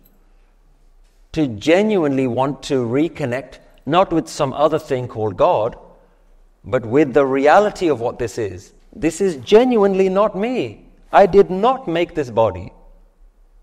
That is not some spiritual mumbo-jumbo. It is a fact. I have no say in the color of this skin. I have no say in how tall it's going to be or how short it's going to be. I have no say in what my facial features are going to look like. This is genuinely nothing to do with me. And I also have no say in the next thought that's going to come in my mind. I don't even know the next word that's going to come out of my mouth. Have you found that spiritual teachings are great to learn, but not always easy to apply to your own life? Sometimes we all need a bit of support and guidance from people who know what we're going through and can help us find some answers. The Nanak Naam Facebook group helps you do just that. It's an online community where you can ask any questions about life and get answers from other members of the group. Search for Nanak Naam Community Support and join our free Facebook group today. Thank you. Thank you, Bhai Sahib ji. Today is my best day ever. I'm glad speaking to you in person. Thank you very much. My question is the spiritual journey that we have been talking here today, the spiritual journey that we've been talking about today, how is that related to those 5 khands Guru Nanak Sahib talk about at the end of Japji Sahib, from Gyan Khand or Dharam Khand to Sach Khand? Like, if you can please touch about how that happens, please. So the question is, how does the spirituality that we talk about relate to the 5 stages listed in the Japji Sahib called the khands? That's a very big question. The reality is, there aren't 5 stages.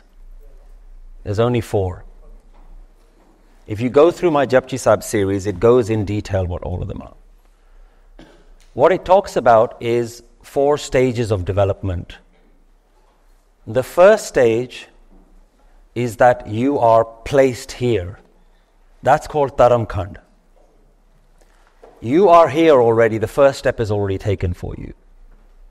What you do here is now for you to question. The world here, in ancient Indian spiritual wisdom, is called Karam Bhumi.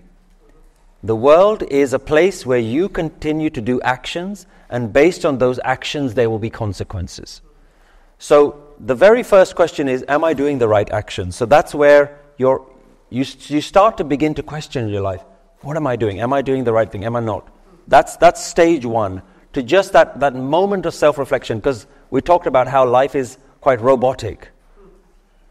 And we are living this kind of everyday robotic life, and that moment may occur where you start to question, am I doing the right thing? Is there something more? That's step 1. Step 2 is then you have to surround yourself with the right wisdom. First you have to have an interest in doing that. Most of us don't even have an interest. We just get on with our normal life. And even that we must not judge. Whoever is doing that, let them do it. If you are motivated to do something about it, the first thing is, what is the right thing to do? So, step 2, Gyan Khand. You must gain the knowledge. Who are the right people that you need to surround yourself with? How do you begin to start answering this question about who am I? What is the nature of me? Am I doing the right thing? What should I be doing in life? You have to surround yourself with that right wisdom. So that's step 2, Gyan Khand. But the hardest step is the next one. Then you have to start making changes. That is Dharam Khand. That is the action. When it's no longer just about understanding the wisdom, but actually starting to make the changes within you.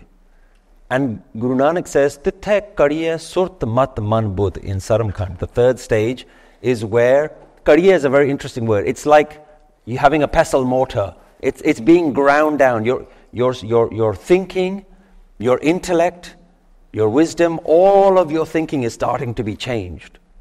most people never move into this stage. We get very satisfied with, I used to do this, but now I'm going to do this. I used to be going out clubbing every night, now I go to my spiritual center and I'm hanging around with. So they're very comfortable with, I used to look this way, now I look more spiritual, and they're just doing a certain number of actions. But actually, are you going to the next level? Am I beginning to now grind down the sense of ego? That's the saramkhand. Once you grind down the ego, remember this is a very quick summary of a huge kind of spiritual practice. Once the ego is ground down, what comes out is that I no longer live my life for me. Before that, the ego lives life for you. That is Karam Khand. How you now interact with the world, how you use who you've become. It's that blossoming into something new. Karam Khand ki bani jor. In that stage of action, you are now empowered to go out with the world, into the world, and do those things and act in that way. Karam Khand ki bani jor. But who is the one now acting? Your ego is gone. Tithe hor na koi hor. Now it is not you acting. You have let go, relinquished yourself of your ego. The divine is acting through you. Oneness is acting through you. Life is now acting through the new, upgraded version of you. Karam Khand ki bani jor, tithe hor na koi hor. This is the true meaning of a warrior. Tithe jod mahabal sur, tin mein ram raya bharpur. But it's not them. They're not, I'm a spiritual warrior now. It is the divine flowing through them. That is the strength that they get to move on. Those are your 4 stages. The 5th stage has nothing to do with you. Sachkhand vasai nirankar. There's not you trying to get to Sachkhand. One of the biggest misconceptions, am I going to get to Sachkhand? It's just, we've replaced another word for the Christian version of heaven, that cloudy, nice place in the sky where there's lots of, angels playing harps, and will I get there? That's what we're doing. We're always deferring our happiness. You can't be happy here, so you create an imagined version of happiness somewhere else. And how do you prove it exists? Oh, you can't prove it exists. You'll only get there when you die. Has anyone gone to that heaven and come back and told us it exists? No, because they did. Right? Don't create that and then just call that Sachkhand. And people use terms like, oh, he's passed away now, he's gone to Sachkhand. If you're not in Sachkhand here, you're not going to go Sachkhand over there. There's no over there. Yeah. But you're not interested in Sachkhand. That's not for you. Sachkhand means the realm of ultimate truth. And in the realm of ultimate truth, all there is ultimate oneness. Sachkhand vasai nirankar. Kar kar vekhe nadar nihal. The one who is doing it all. Doing all actions. That is the stage where you realize that step 1, 2, 3, and 4 wasn't me doing it. The divine was doing all of that. And so that's why there are only 4 stages. The 5th one has got nothing to do with you. So very important, but I don't want anyone to be creating this kind of step ladder. Oh, I'm in step 1 now. What step are you in? Are you step 2? I'm level 3. Right? We're not interested in that. Because that's just another way of creating your own ego. I'm on level 4, you're on level 3. Come on, man, let me help you. None of that stuff. The entire process is just, am I here? If I'm here, I'm back at level 0. My question is, since we've been born, our parents have told us that Jidda Rab ne kehna udda hi hona. So Jidda Rab ne kehna udda hi hona. Like you come with a predetermined, pre-written life. And it's a hot topic for debate at our house. Like we say that we have free will and that we can, choose our path. But I guess a few questions that you answered as well, like can you pick your Sangha? Do you have a choice of pulling away from that Sangha? When you're saying that we don't have free will, then we don't have that choice. It's pre-written, right? My question is, how do you explain a pre-written future? Is it pre-written our life? How do you explain what, sorry? Is it pre-written our life? Like a pre-ordained. Yeah. Everything that's going to happen is going to happen in our life. Yeah. Because it's pre-written. I don't subscribe to the idea that everything is pre-written. So the analogy that makes sense when we talk about something like that is like your entire life is already written out, like a storybook. And you might be sort of in the middle of your life, but all the future things that are going to happen are already determined. And I don't think that that's how it works. That's certainly not my experience. For me, I believe the story is being written at this moment. And there's a beautiful, again, phrase that says, Ji jaat ranga ke nav, sabna likhya vudi ka naam. It says, there are lives of all shapes and sizes and names. They're all being written by this one ever-flowing pen. That divine unfolding of that universe. Call it hukam, call it the flow of life. So it is being written as we speak. So I don't subscribe to the idea that all your future has already been decided. Because the reality is, all that exists is now. There isn't a future. There is just now. There is only oneness in this moment now. The past doesn't exist. The future doesn't exist. Now exists. And in this moment, whatever you say, whatever you do, is the thing that catapults the next moment. It is unfolding. This is why I think the word onkar is so beautiful. Even the way that it's written, it is this continuous, always evolving, always flowing. It comes from the ancient concept of Om, the sound that continues to be made. So I don't think that there is a future you that you're just unfolding into. Now, we seem to still be skirting around this idea of, well, if I don't have any free will, then am I just waiting for the next action to just present itself? Again, notice how some of this conversation, these questions, are still centered around one problematic thing. What about me? Am I? What happens to me next? Notice how your ego just doesn't want to let go. And this wisdom is teaching us, it's not about you. This has nothing to do with you. That is the only thing that you need to be vigilant against, is, am I still believing in the idea that I am?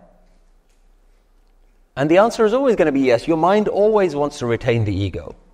How do we overcome that? That should be your only question. And I'm not saying stop all questions here. For you, for your life, for your spiritual quest, the only question is, who is here now? Your ego will say, I am here now. You say, then we need to do something about that. That will have an impact about how your next moment is going to unfold. So, Satpal Virji, there's a question that's come in saying that I want to ask about Naam Sadhana. Which Naam should we do Simran with? Is this a specific name which Guruji said, or will any name of God work? Also, please elaborate on difference between Jap and Simran, or Japa and Simran. The question is around what is the wisdom of reciting one mantra, one word again and again, Naam. And which word should we use?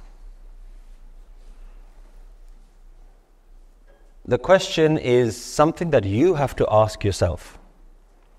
What is the word for me that makes me remember oneness? I can say, use this word, but if it's a word that doesn't work for you, has no meaning for you, then abandon it. There are many traditions that will say, no, this is the only name. The reality is, they have no idea what they're talking about. In our own homes, to our own family members, we call our loved ones by one name, their friends call them by something else, their colleagues at work call them by something else. They're all referring to the same one person.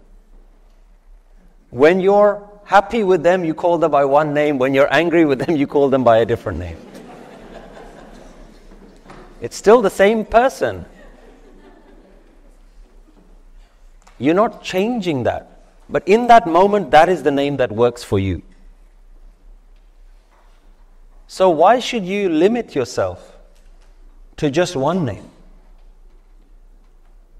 You have access to all the names. Use all of them. In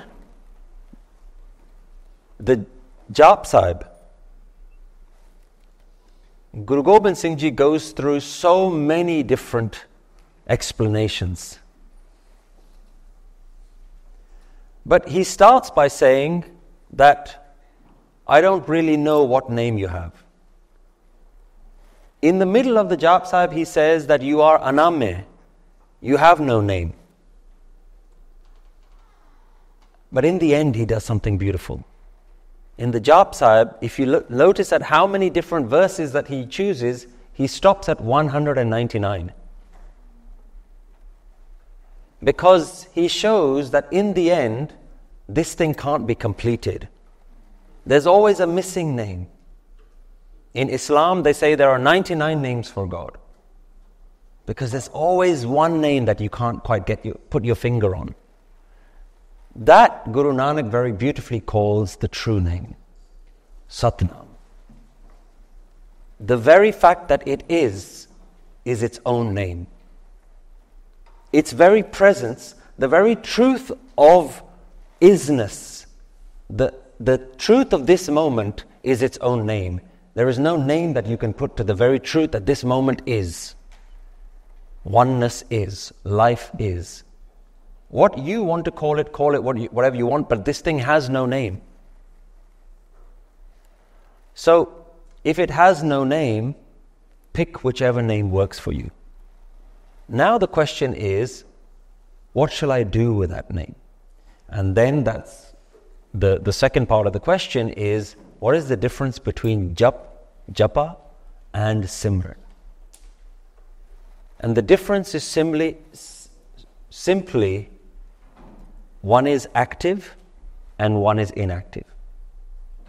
Jap is an active process of repeating that name again and again and again. That's how you start. You keep at every moment, at every opportunity, while you're washing the dishes, you have a choice at that point. Is your mind going to just wander off and start planning the next holiday?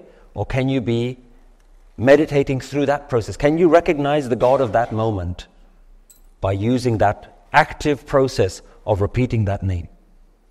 When you're in the shower, when you're driving, when you're going for a walk, when you're having a conversation with someone. There are so many opportunities throughout your day where you could be thinking about something else, or you could be actively training your mind to create the habit to recognize the God of this moment. And the way you do that is just choose a name and just repeat it again and again and again. And if it's not a name, a phrase will do. This is you, tu hi tu. That's not a name. That's just you. You are here. You are here. This is you. I see you. I see you. I always say to people, the easiest mantra to start with if you don't come from a mantra tradition is thank you. Really simple. Thank you. Thank you. Thank you. Try that. Doesn't offend you. You don't have to, it's not a religious term. Some people, they don't want any phrase because it sounds too religious. They think immediately they're going to be indoctrinated in some sort of cult. So that's why I say pick your own name. Pick whatever phrase brings you back into that state of awareness. Once you become familiar with doing that again, that japa, it becomes a japa jap. The repetition that does not require repetition. It is just happening in the background. It's just there all the time. That's a very high, sophisticated level that the spiritual masters have reached, where they're not having to even actively do it. It's so intrinsic to their nature that for us, the ajapa jap that's going on here is the ego, the voice of the ego.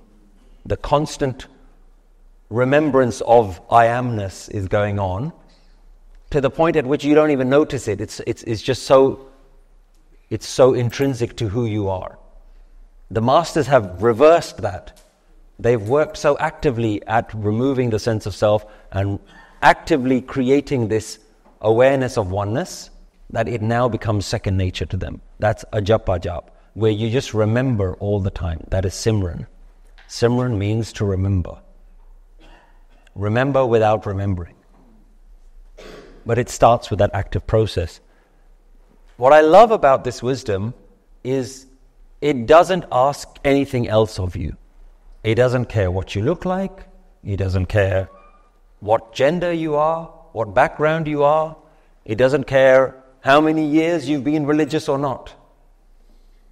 At any moment, are you in remembrance right now? And it levels the playing field. No matter who the other people are in your life that have said, oh, well, you're not doing this, and you're not waking up at this time, and you're not wearing the right clothes, and you're not eating the right food, and all those things that people like to throw at you. The simple question is, are you in remembrance? Are you meditating now? Even while you're listening to someone else talk, where is your mind now? So it's a beautiful tradition. It's a beautiful wisdom. And what is very important for you to understand, this wisdom is relevant to everyone. It can be used by anyone, black or white. Anyone can use this, and everyone should use this. I've got a million questions, so I know, but if you could please recommend translated Guru Nanak, so we can go back, something that helped you, because I've looked online and there are a lot of versions and I'm not sure if they say the same thing. I have heard your Japji Sahib translation, and by the time I reached number 5, I forgot what was said in number 1. So this is a request. If you could make a condensed version, I could finish that quickly. That would be great. Because I haven't reached number 52 yet. But I've heard what you said about hukam, and this is a question. I've heard about what you said about hukam, and you said it is very unsettling. Yeah, it is very unsettling for me as well.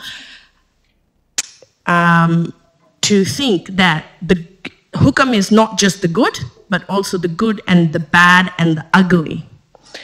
And I cannot come to terms with that. I cannot come to terms that somebody is being raped and I say, I'm sorry, that's a hukam. It is very unsettling to me. If somebody is in pain, I don't know what to say to myself without being so disturbed.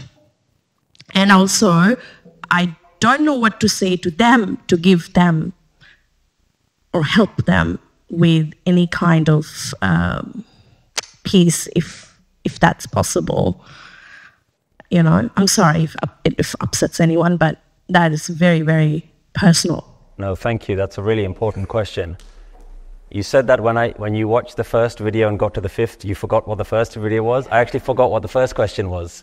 What was the first question? What was? Oh, okay. Yes, the translation. Thank you.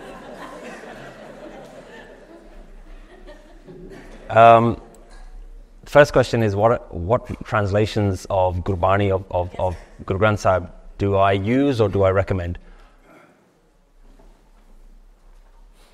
The translations that are out there at the moment, I know it's very easy for people to belittle them, but I always say, and having read a lot of these translations and studied them in detail, the ones that are out there at the moment are pretty good.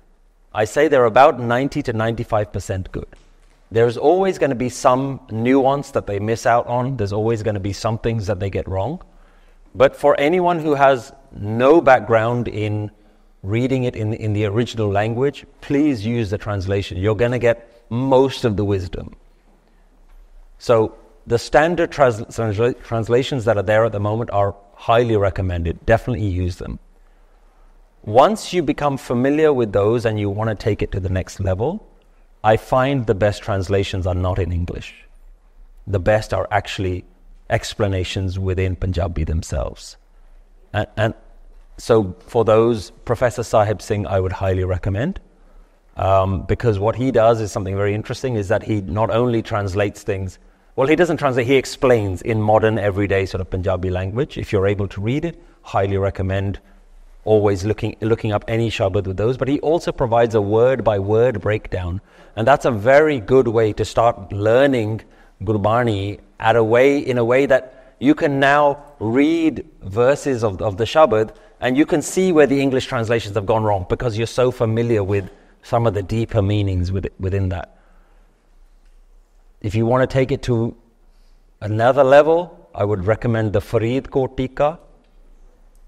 And that is harder because it's written probably around 150 years ago or something like that. And so it uses quite old and ancient Punjabi and a mixture of sort of an old Punjabi and old Hindi. So Farid Tika is also highly recommended. I haven't read all the English translations, so I don't know which ones else are out there. I know that there are projects going on to create new translations of them as well. So it's always worth looking at that. And don't worry that you rely on translations. I still, every day, if I'm reading a verse, I still have the English translations. I still have the Professor Sahib Singh. Even though I could probably make sense of the Gurbani, it's still, English is my first language. I think in English. So it's nice to immediately be able to see the English and then look at the word-by-word breakdown. So don't think of reaching a point where you don't ever need to rely on the translations. Use all of them. Just have all of them at your disposal. That was the short question. The second question is a very pertinent one, which is when difficult scenarios arise, how do we make peace with them? How do we help ourselves to accept those things, and how do we help others? And you can't just take almost a cop-out approach that says, it's all hukum, it's all oneness, just accept it and move on. The reality is that is the right answer. Whether you can accept it or not, everything is hukum. And for those who are not familiar with this word, hukum means the divine command. It is divinely ordained. It is what it is. It has come from some higher place. Whether you can accept the atrocities that are happening in the world are as the world is right now. I want to help you try and, if you can't accept that, I want you to maybe look at it in a different way. The ancient language uses an analogy and a way of looking at the divine in a way that probably doesn't work with us anymore. So it's still, there is this kind of God and it's His choice and He's chosen for this to happen. And when we do things like that, I think in today's day and age, we can't quite resonate with those things anymore. But another way to look at hukum, and the way I feel is the translation of the word that makes most sense to me is reality. It is the reality that is present at this moment. Hukum is reality, which means whether you like it or not, is it real right now? Is it real that scenario has happened? Yes, it's reality. So that's a much more healing way to start to understand and comprehend and come to terms with the world as it is right now. That doesn't mean that you throw that in someone's face when they themselves are going through that atrocity. But the reality is the reality. The event has happened. The question is now, what are you going to do about it? When some of the worst things that we would never wish on anyone has happened, it has already happened, it's there. That's the reality of that moment. Now what do you do? How do you come to terms with it? How do you respond to it? And that is where your spiritual practice kicks in. How am I going to respond to this moment? It is not whether I like the scenario, whether I can rationalize it, whether I can justify it. None of those things. The universe is not asking for your permission. The universe has no care what you think it should do. Nor does it respond to your prayers. And for those who've seen some of my older videos, the example, the light-hearted example that seems to work quite well with this is, imagine that it's your wedding day, and on your wedding day you've got one prayer: I hope it doesn't rain today. That's your only prayer: I hope it doesn't rain today. And a mile down the road there's a farmer who's saying, I hope it rains today. Which one should the universe listen to? Both? Rain on 1 mile down the road and no rain for you? The thing is, the reality is that if it's going to rain, it's going to rain. If it's not going to rain, it's not going to rain. If it rains, the farmer is going to say, yes, the universe heard my prayer. And the bride who's getting married is going to say, why did the universe do that to me? The reality is, you're not that special. The universe is not waiting to hear your prayer. It's not weighing up between, oh, well, he asked, but she asked really nicely as well. Which one should I do? Well, I gave hers last time, so this time I'm going. This is how we talk about the universe. This is how it's infantile the way we talk about it. But the reality is, the universe does whatever it does. It's an unfolding. The rain has nothing to do with you. It's to do with the clouds and the weather patterns all around the world. Whether you pray about it or whether you don't pray about it. This is why I think the word reality is very important. Are you comfortable with reality? Now let's go back to Guru Nanak's wisdom. Hukam razai chalana. Are you in alignment with reality? Most of us are not in alignment with reality. Most of us look at reality and our mind says, well, that shouldn't have happened. Reality shouldn't look like this. I know what reality should be. And then you think that what's in your head is more important, more intelligent than the divine intelligence. So are you in alignment with reality? The question that comes before that is very important. Kiv satyara hoye. How do I become one with the truth? Kiv kude tutte pal. How do I knock down the wall of falsehood? Hukam razai chalana. Walk in alignment with reality. Can you at every moment recognize the divineness of that moment? Can you recognize this is you, O universal oneness, call it whatever you want, whatever name works for you. Can you recognize the hand of God in every moment? Are you there or are you in here? Whether you are in alignment with it or not will determine how peaceful you are. The further your idea of life deviates from the reality of this moment, the more suffering you're going to have. To alleviate suffering, your own suffering, align yourself with what life is doing right now. Whatever life wants to do, let it do. Tera pana meetha lage. Tera kiya meetha lage. Whatever you're doing is sweet to me. It's nothing to do with me. You know what you're doing. I am not even here to view what you are doing. You are here witnessing what you are doing. I am not here to judge what the universe is doing. The universe is doing, and the universe is observing what it is doing. Nothing to do with me. And this is where we have to address every single question. The answer is always oneness. I like to say that when we were children and we used to study maths, You'd go in the textbook and all the answers used to be at the back. So if the teacher would set you some homework, you couldn't just go and write the answer from the back. The teacher wanted to know, how did you get to that answer? Do you understand how you get to that answer? Guru Nanak does something similar. In the wisdom, he starts with the answer. And then he shows his working out. How do I get to that answer? How can you get to that answer? The answer is always oneness. The answer is always, this is you, this is you, this is you, this is you. Are you there? Can you get yourself there? Get yourself there. Show that you can be at peace no matter what is happening. And that will be the help that you can provide other people.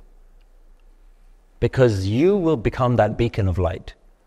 You will show other people that this is how to respond in this moment.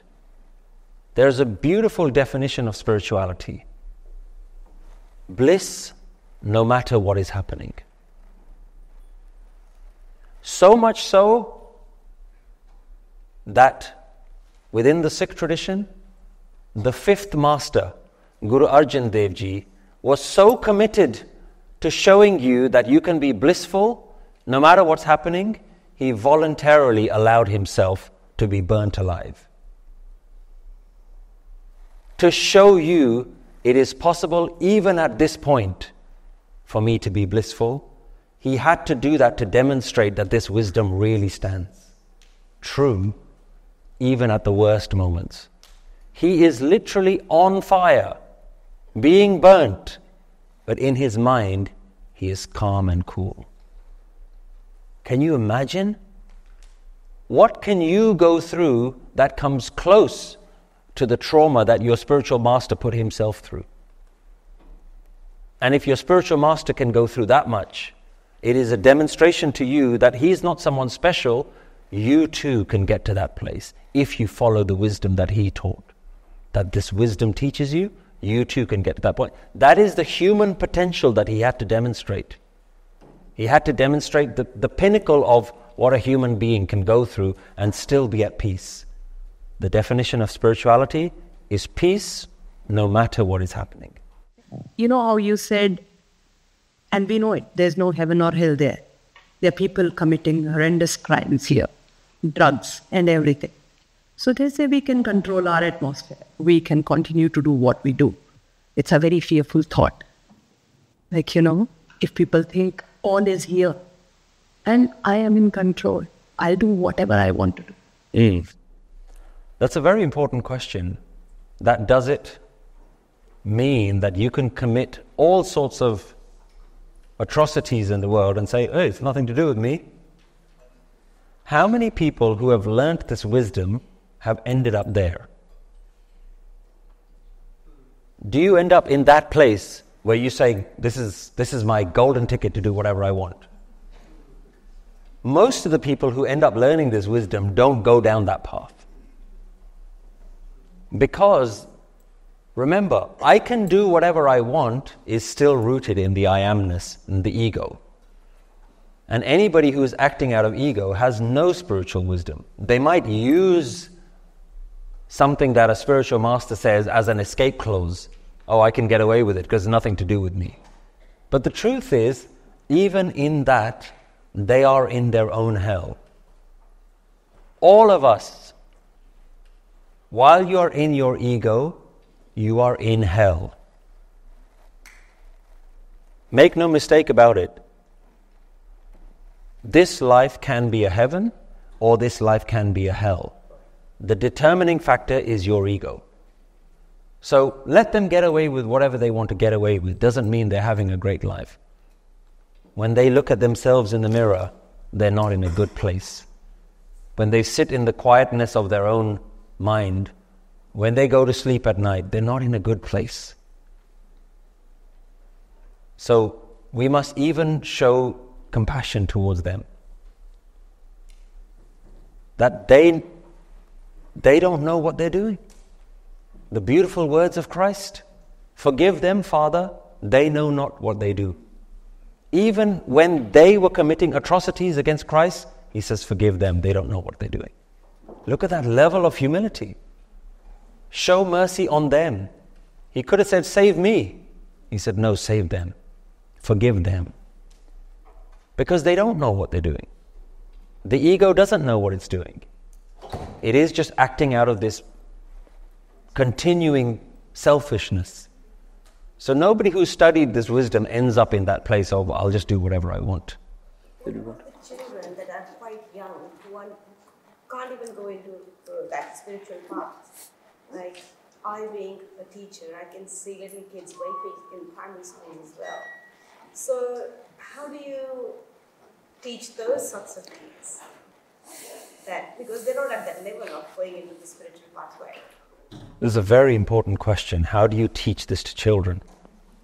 I know a lot of what we're talking about today can seem quite mind-heavy, quite intellectual.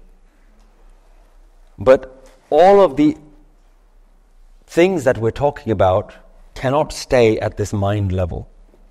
They have to come from your practice. That is something that you can show kids. You don't have to explain the theory. You can simply demonstrate to them, how do you feel right now? Are you peaceful or are you agitated? Even children know, Miss, I don't feel good. Mommy, this doesn't feel good. They know from a very early stage what feels blissful, calm, and then you can demonstrate, okay, you feel agitated, let's show you how do we get back into the peace state. What do you need to do? And maybe for them it's something that doesn't involve sitting down because they can't sit still. Say, okay, let's go outside. Let's go for a walk. Take your shoes off, walk on the grass. Little simple techniques that you can use.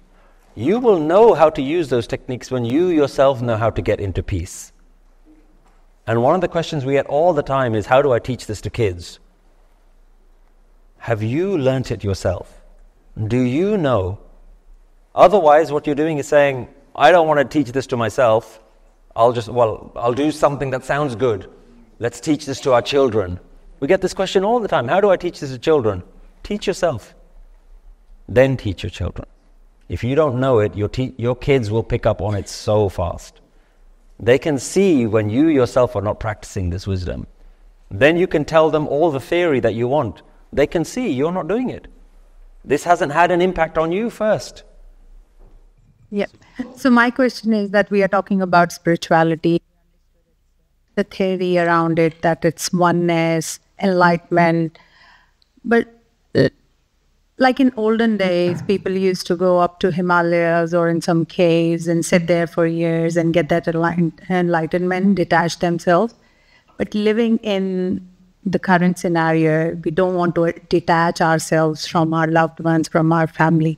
So what are the subtle things or the changes we can make, like practices we can do in our everyday life so that we can live with wisdom, start living with wisdom and attain to those levels? So we sort of covered some of those things already today, but the practical steps is prioritize peace. At every moment, prioritize your inner peace. And that's something that whether you're walking, whether you're out and about, whether you're working, you can always come back to yourself and check. Where am I right now? You know, I had a friend of mine once say that at work they had a calendar appointment every 60 minutes, and they would say like a mindful minute. And so a calendar appointment would go off at all the colleagues, and every hour you just have a little ping that goes off that says, okay, we've worked for 59 minutes, let's take a minute out. Where am I? Am I acting out of peace? And so there are lots of little things that you can do like that, which is prioritize your inner peace. Make that something that's genuinely a priority. You know? And the hardest is when you have kids. Because they will do everything to test your inner peace. Right? And they will also know, as we talked about before, that they will also know that you don't respond well when we do this or when we do that, and yet they'll still push your buttons. So these are These are the real challenges. And what I love about this wisdom is it was made for working people, working mums and dads. You don't need to go and sit in a cave for a couple of years to do this. This is a very practical wisdom that can be done uthat baitat sovat now. While you're up, while you're sitting, while you're lying down, at all moments of your day, because you don't have to meditate in some formal way. It's just something that can be going on subtly within your mind. So I know it sounds like it's very complicated, but the reality is you could either get up and leave and just go back into your old ways of thinking, or you can just ask yourself, can I try this? Can I try this for the next 60 minutes? You have to be a little bit alert with your own mindset. And notice also that sometimes you can go for days and then you can catch yourself and say, like, I haven't meditated at all. I haven't remembered at all. And then at that point, you can either beat yourself up and say, oh, I'm such a terrible person. I'm back at square one. Or this is why this phrase, Gur Prasad, is so beautiful. The moment that you remember, you bow in gratitude. Thank you. This is your grace. This is your blessing that I get to remember in this moment. So don't ruminate over the past again and again and again. At this moment, where am I now? It's a very simple question. Where am I now? Where is my mind now? Hi Satpal, thank you for being here and sharing the wisdom. I'm curious to know what made you choose the path of spirituality, and when did you come to a realization that you want to follow that path? Was it something you chose to do in childhood, or you look around the world and say, now I want to go on a different path to live a happily ever life and blissful life? See, there's someone who hasn't been listening. There's no choice. There was no choice. There was genuinely no choosing involved. But I'll expand on your question. I grew up in a relatively religious family. I call it the Sunday Sikhs. Monday to Saturday, you get on with your life. On Sunday, you go worship for that little bit, pat yourself on the back, you've done a little bit of good stuff, come back home. The truth of the matter is that while growing up as a child, we were taught the prayers, I was taught the history, we were taught the customs and the traditions. There was no teaching around meditation. Meditation and self-awareness, self-reflection, divine connection, oneness, all these things were almost alien to me. You just knew how to be a good religious boy. That's how I was raised. As long as you sound the part, you look the part. And it's not a criticism on how I was brought up. That's just what my parents knew. That's just how they were brought up. And it was only in my very early 20s where I met someone who I call my first spiritual mentor, who just began to open the gates of curiosity for me, having conversations like we're having today, talking to me, and really for the first time me hearing something about a tradition that I thought I knew everything about, having been brought up and grown up in this tradition, and just being completely wonderstruck by, what is this? What is this part of the wisdom that I've never heard? And what it did for me was it unlocked a very deep level of curiosity to know more about it, to figure out more. And I just went on my own quest to think, actually, I thought I knew this, but I don't know anything about this wisdom. Let me go and read it. Let me go and study it. Let me actually go and find out what is this wisdom saying. Because you'll be surprised the number of people who are brought up in religious traditions but actually have no idea what the wisdom is. All they just know is the customs and the traditions. And so they can pretend in front of everybody else who's also pretending. And it opened up a level of curiosity in me, and I was like, do I really know what this wisdom is? And I don't think I've ever stopped.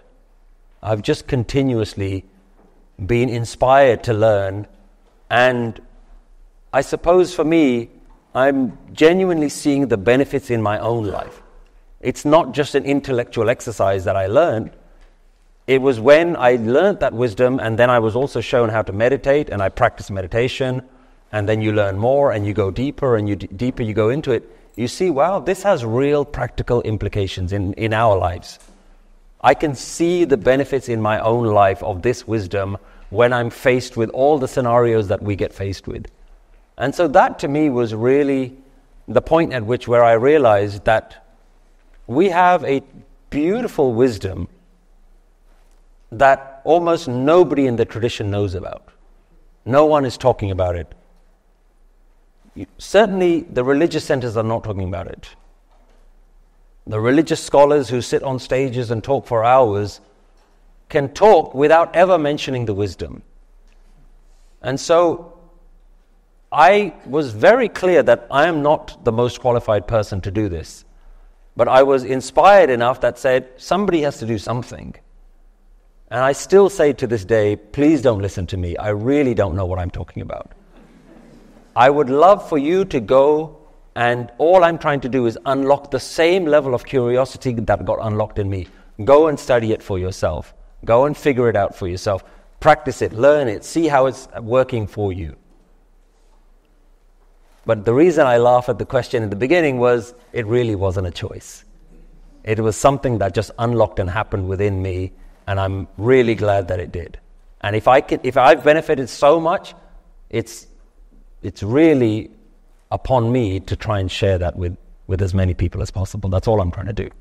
And I've been very fortunate to then have that curiosity about, well, what are some of the other traditions? And there is so much wisdom in some of these other traditions.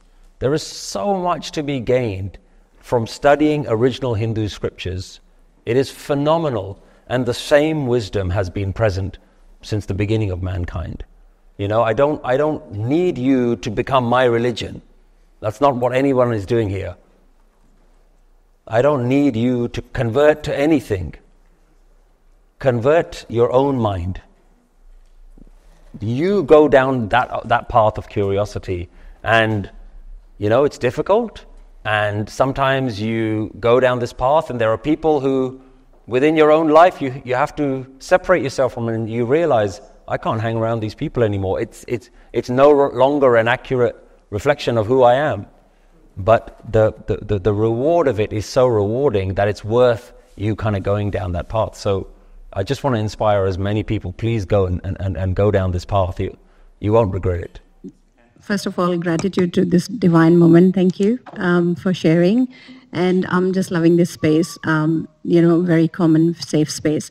So my question is, we've been talking about oneness. Now, in that oneness, how do we actually differentiate, I guess, our self-esteem and our false ego, the concept of, ego, and this is not true. So how do we actually differentiate that? So say that again. Differentiate between? Differentiate between the self-esteem and a false ego, or the identity of false ego that we carry. What is the first word in self-esteem? How can you have self-esteem? The wisdom teaches us that whatever good is happening, it is your doing, it is your goodness. So if there is confidence within you, it is your goodness. If there is courage and bravery within you, it is your goodness. And the prayer that is done is, allow me to replace all of my negative gun, the word gun is there, my negative qualities with your positive qualities. So we do not assign goodness to the ego. The ego is associated with only negative things. The ego is associated with, you can't have a good ego. Well, you can. And this is a very dangerous thing. The people who believe they're good people, the people who believe they're spiritual people, they can do no wrong. In fact, some of the worst atrocities have been done by the spiritual ego. And the spiritual ego is a very subtle one. It's a very difficult one to see. Because the spiritual ego comes across as, I'm so humble. Right? But even the beginning of that sentence is, I am. This is where the wisdom is quite clear. There is no room for I am. There is no room for the self. There is no self-esteem. You can't have a nice, polished, shiny ego. We don't want that. Get rid of it altogether. Not because it is just something that you must do, because it is genuinely not real. It is there, but it's not the truth. It is not the true you. It is the false you. It is the fake version of you. There is a true version of you that has nothing to do with this. It is the big you, the divine you, the divine spirit that is within you, the universal oneness, the force of life that is within you. That is the real you. Why would you want to limit yourself to the small fake version of you when the infinite version of you is sitting there waiting? And that infinite version of you is peaceful. That infinite version of you is loving. That infinite version of you is kind. Why would you want the self-esteem of the ego when you have the divine ego that you can take? The divine oneness. You don't need your I amness. And that is, if there's any part of you that is holding on and saying, oh no, but that sounds too much. I don't want to do that. Whose voice is that? That is the voice of the ego. And you will have that voice because that's all you've known. You've only known the ego. And the ego has convinced you, I'm your best friend. Don't listen to anyone else. I've been there for you right from the start. I'm the one that's helped you all along the way. This I am. But that I am is the one that's also suffering. So Veerji, how do we address ourselves? Because I've been listening to you since 2019, COVID times. And for a long time, I've listened to many podcasts, many interviews, ones you had with your wife. But for a long time, I was very confused to how to address. Like, first sentence is I am. That's how I'm going to talk. And I was very confused for a very long time that how can I start my sentence without addressing myself? How do we do that? That's a very good question. The word I am is not what you need to worry about. It's a very useful phrase. If you go to someone and say, I am hungry, it's fine. It's a perfectly valid sentence. It's how we communicate as human beings to each other. Otherwise, you just go to someone and say, hungry. Sometimes we do that as well, right? It's like the quickest way to get to what we need to say. The word I am is not the problem. The concept I am is the problem. When it comes out of ego, that is the problem.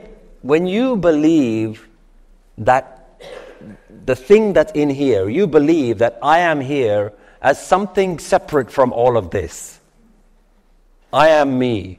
The very belief in I am me is the thing that you need to worry about, not the sentence I am, not the phrase I am. The phrase is a useful phrase.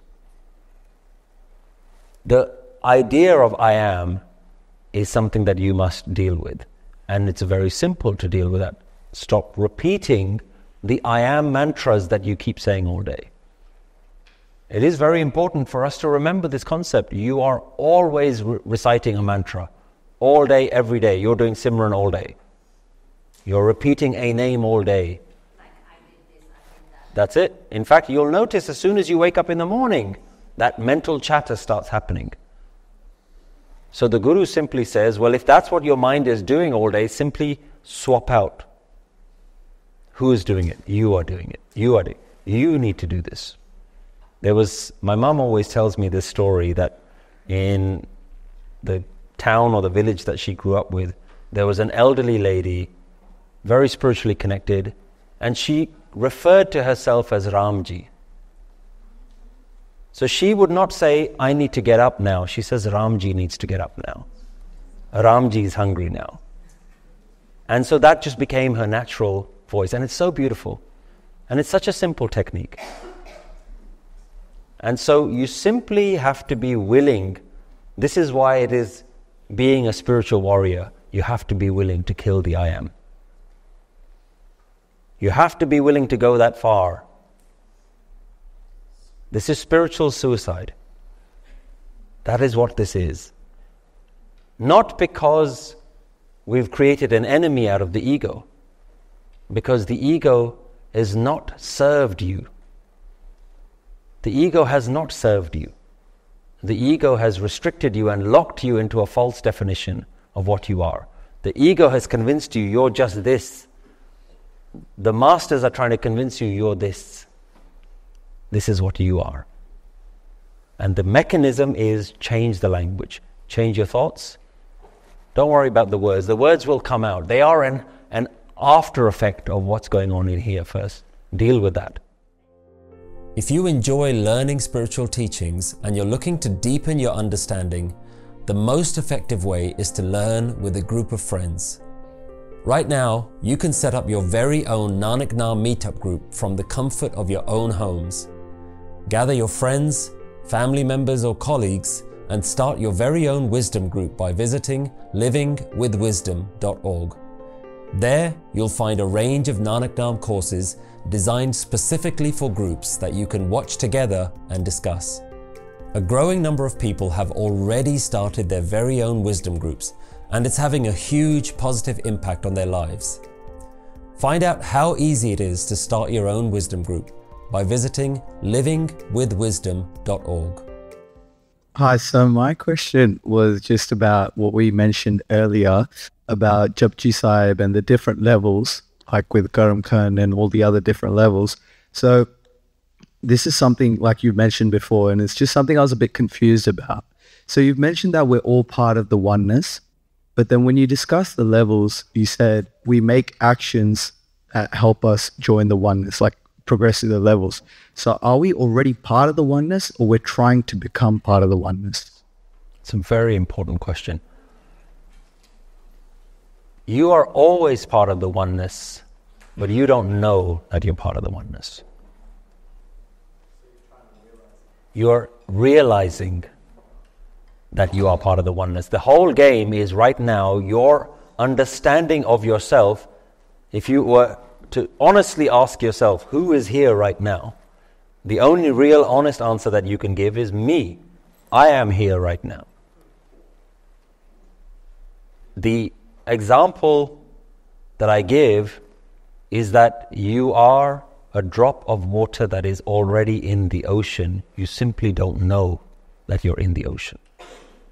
The wave is never separate from the ocean, but it just believes in its own individuality. You believe that you are separate.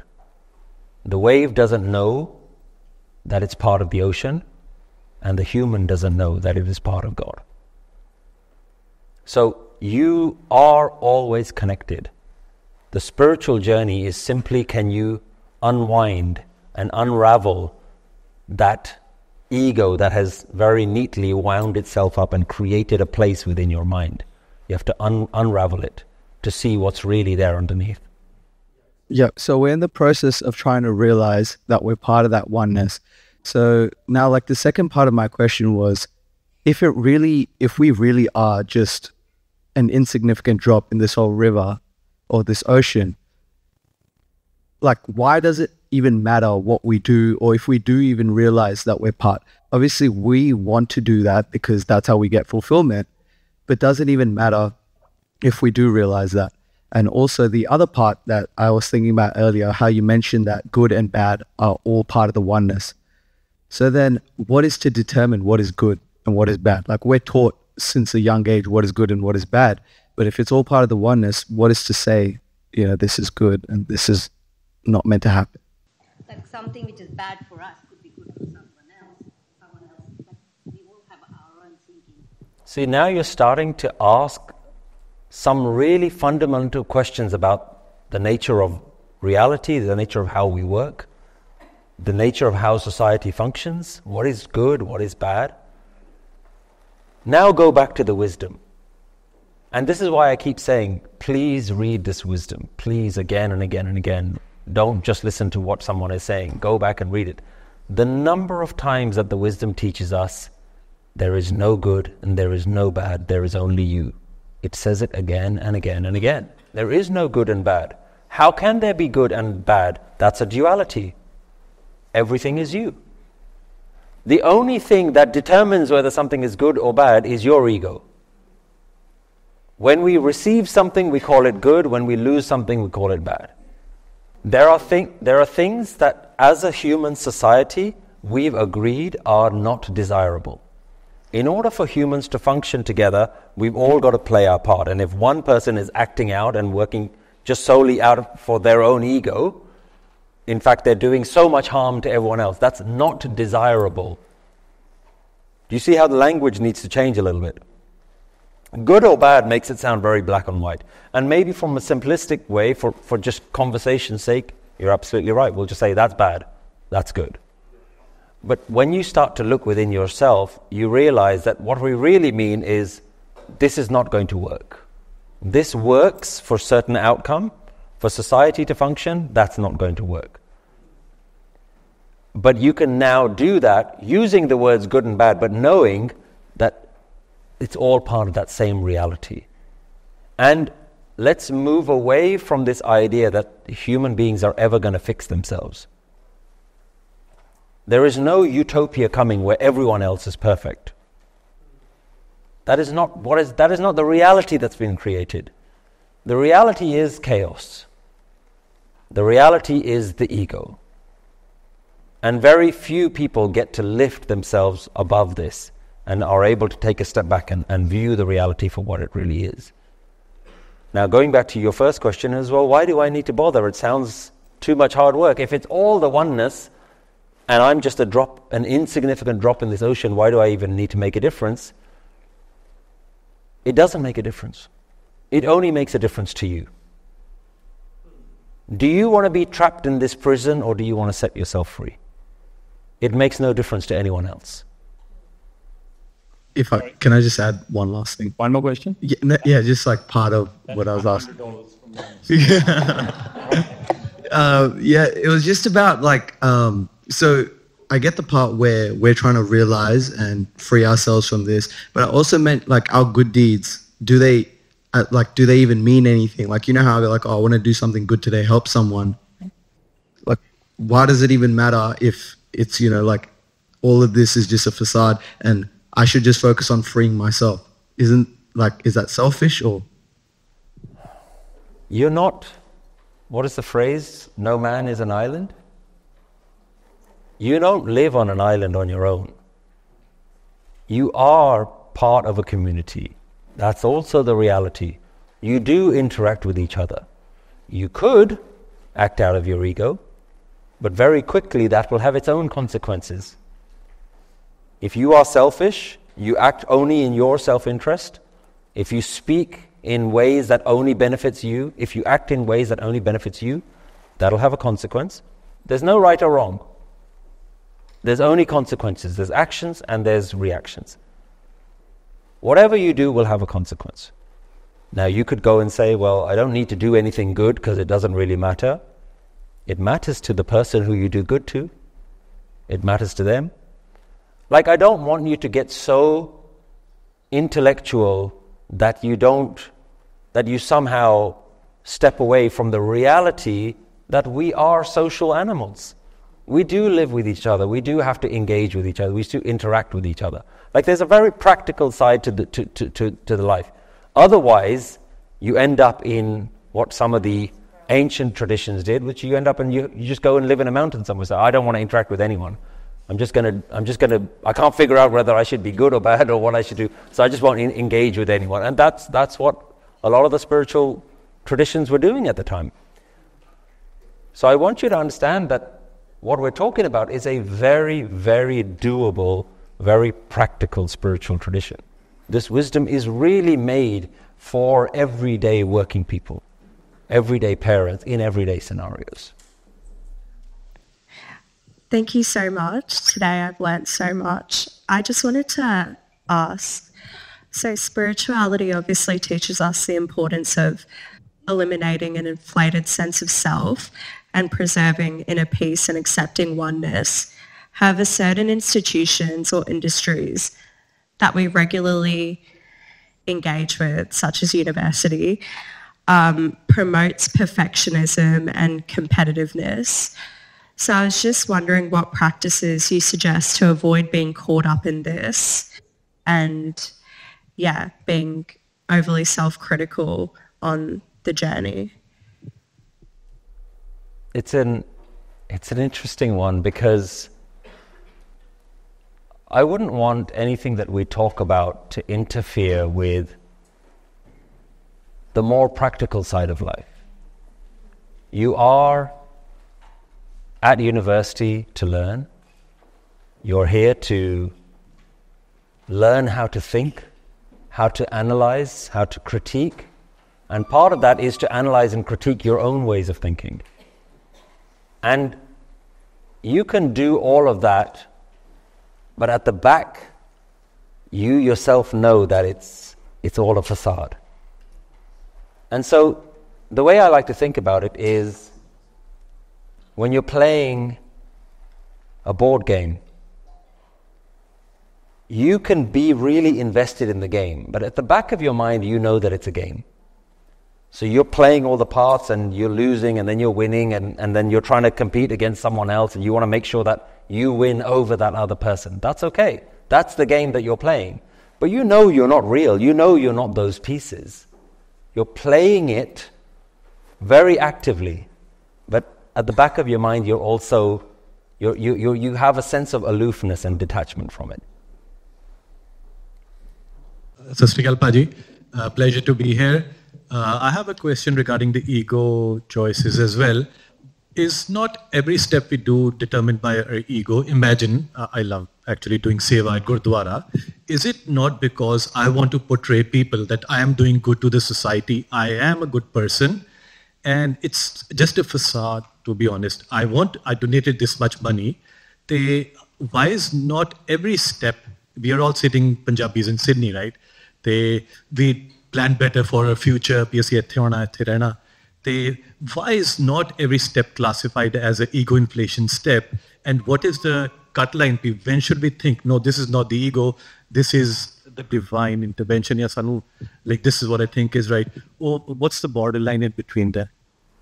It's an interesting question, which is how do you differentiate if something is an act of ego or is an act of divine? The only thing is what's going on in here. You yourself know when you're acting out of your ego. Now, I want to help you be clear on your definition of ego. The word ego is not the right word. Because in English, the word ego means self-importance. Guru Nanak is not trying to get rid of your self-importance. He's trying to get rid of the self. So, the words here are, ego is closer to the word hankar, self-importance. Guru Nanak uses a far more fundamental word. He says, ho main, I am. Ho main dirag rog hai. Your I amness is the problem, not the ego version of I am. Because if you think the ego version of I am is the problem, then you'll say, I'll get rid of the ego version of me, but I'll keep the good version of me. I am. Now it's a very simple question. Am I acting from I am? Am I doing this? Or is the divine doing this? And that you know within yourself. Am I here? Or have I got rid of this I am? Have I let go totally even of the idea that I am doing anything? And you can bring it right down to, did I ask this question? And you know within yourself, who is really here? Do I think I am here? As long as I think I'm here, then the divine isn't here. That oneness isn't here. So ego should be understood. We're not trying to get of hankar. Hankar is just one of those panch chor. They're just there in the background. But the I am, I amness, that's the thing that you have to be vigilant against. How to overcome the constant spiral of endless fear leaning on Gurbani. The fear could be of any form, shape or form, could be in the form of losing your loved ones, could be things not working out your way, could be your career not taking the direction or the business not taking the direction you want to go, or maybe it could be health, or could be just uncertainty about life per se? The question is around how do I get rid of all fear? By this point, you're going to know what the answer is. Who experiences fear? Who's experiencing fear? I am. You are not going to get advice on how to get rid of fear.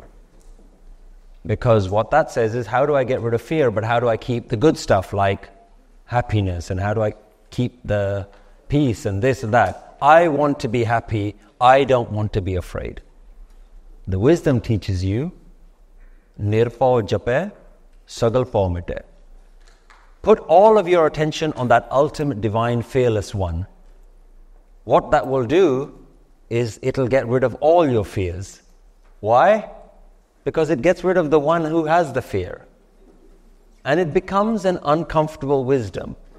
Because once you start digging deeper and deeper and deeper, which is what these questions are doing, eventually it's saying, really? He actually wants me to get rid of the I am.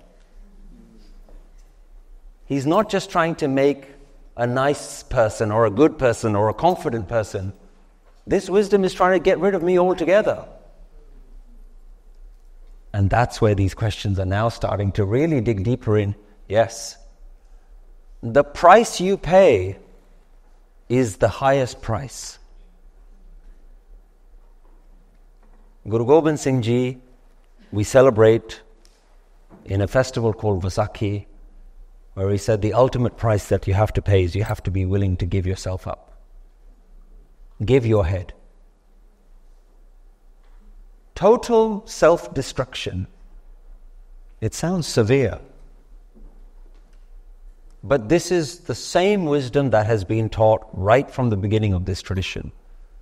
Remember, it is Guru Nanak who's been telling us right from the beginning, get rid of the I am, get rid of the I am. Jo to prem khelan ka chao, sir tar tali kali miryao. Who wrote that? Guru Nanak Dev Ji. He's the one that said, if you want to play this game, the price is your head. But the reward is even greater. The Guru is saying, I have the entire divine oneness to give you, but you have to give a payment. The payment is you have to surrender yourself. Now the question is it worth the price? For the ego, it won't be. The ego will say, no, it's not worth it. I'm happy. I'm okay. Main theek haan. The ego has kept me going all this time. I don't want to pay the price. But for those brave enough, willing enough, this is why meditation is important, because it gives you a taste of what's out there, what's available to you. When you silence yourself, you silence the ego's voices in your head, you begin to see there is something far greater than the I am. And it is far sweeter, far more peaceful, far more rewarding. This is why you have to meditate. This is why you have to actually practice. You have to taste the juice that is available to you, the amrit that sits within you. Once you taste that, you know the disappointment of being stuck in your ego. You know the frustration, the suffering of the ego. When you recognize that I am is misery, there is no part of the I am that is joyful. Real joy is getting rid of the I am. So you can't get rid of just one thing called fear. It's a whole package. You have to go for the full package deal. On one end, we say that jo mange thakur apne te se soi de. I'm sorry if I pronounce it wrong.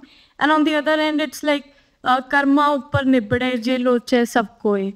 So what is the point of ardas, hukam, past life karma as defined by Sant Maskeen Singh Ji, that your past life and their karma affect you? So no matter how hard you try, they'll still affect you in the future also. So is it like everything is, affected with your karma, or is it hukam, or is it what you are doing in the present moment, or whatever you are asking in your prayers? So what altogether is this, like, basically? So I think we had a question around this idea of past life. And one of the things that I have always committed myself to is I will only answer a question based on what I know to be true and as something that I have experienced. And I'm very clear that I have no idea what my past life was. But what I am very clear on is the idea of pichle karam. And I do not define pichle karam as things that happen in your past lives, but every past action has brought you to this moment here. So the fact that you're sitting where you're sitting is based on the fact that you got into a car, you drove here, you arrived at a certain time. When you came here, there was only that seat available, you sat there. All the previous things had to happen. Your previous actions affect you up to this point. What you do now will impact what the next moment is. That is your pichle karam having an impact on now. So you can ask the universe for whatever you want. That Shabad Jo Mange Thakur Apne Te Soi Soi Deve is the most misinterpreted Shabad in Guru Granth Sahib. It does not mean whatever I ask I'm going to get. Otherwise we'd all be lottery winners right now. Who hasn't asked for $1 million? Right? That statement would be false then. Whatever you ask, you're going to get. Who's asking? The ego's asking. So go back and have a look at that Shabad. That's not what that verse means at all. But yes, your previous actions determine who you are right now. In fact, it becomes so logical and obvious. Of course. The reason I'm sitting here is because of all the previous things that had to happen in order for me to get here right now. That's the only pichle karam that I am aware of. And more importantly, it helps me to decide what I do now is going to have an impact. I call the law of karma, karam, simply the law of consequences. When you understand it that way, it's very simple. I've got one question that follows on from all of us. It's been a great day. We've talked about the wisdom in our path and in our journey.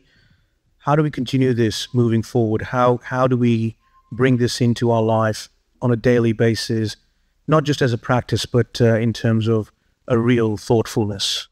The one thing that's been consistent in what we've talked about is please go back and surround yourself with this wisdom. Do what you can. There is a reason why you read Gurbani every day. It's not just a religious practice. It's not just a commandment from some religious rules that you have to follow. Read this wisdom every day. Find whatever method you can to surround yourself with this wisdom every day. And that doesn't necessarily mean read Bani that you don't understand. Listen to podcasts, have conversations, surround yourself with other people who are talking about these things. But that is the one thing that's going to keep you going, because this is really a battle with the sense of I am, your ego. Your ego will win every time. It has won every day of your life until now, and it'll continue to win unless you bring wisdom into your life. Let that wisdom start to be something that you are constantly engaging with. That's why it's so simple. In the mornings you read a hukamnama. Don't just read it. Spend a few minutes trying to understand it. Go through the translations. I do this at home with my children before they go to school. Every morning you got to go downstairs, we read the hukamnama, and we sit there and we go through it. And they ask me questions, what about that and what about that? So they're processing, they're dissecting it. And I've been doing that since they were 2 or 3 years old. Whether they understand it or they don't understand it, slowly they'll start to just get into the habit that this wisdom is something that you need to be surrounding yourself with. If you can, listen to Kirtan while you're getting ready in the morning. But as long as you understand it, don't just make it nice songs that you're listening to. Understand it. Understand this wisdom. This wisdom is available to you, and you're so fortunate. You live in a day and age where you can download it on your phone. There's no excuse. In any language that you want. You only speak Spanish? Download a Spanish version of it. It doesn't matter. Don't hold yourself to, I've only got to do this, I've only got to learn the original versions. And no, prioritize the wisdom.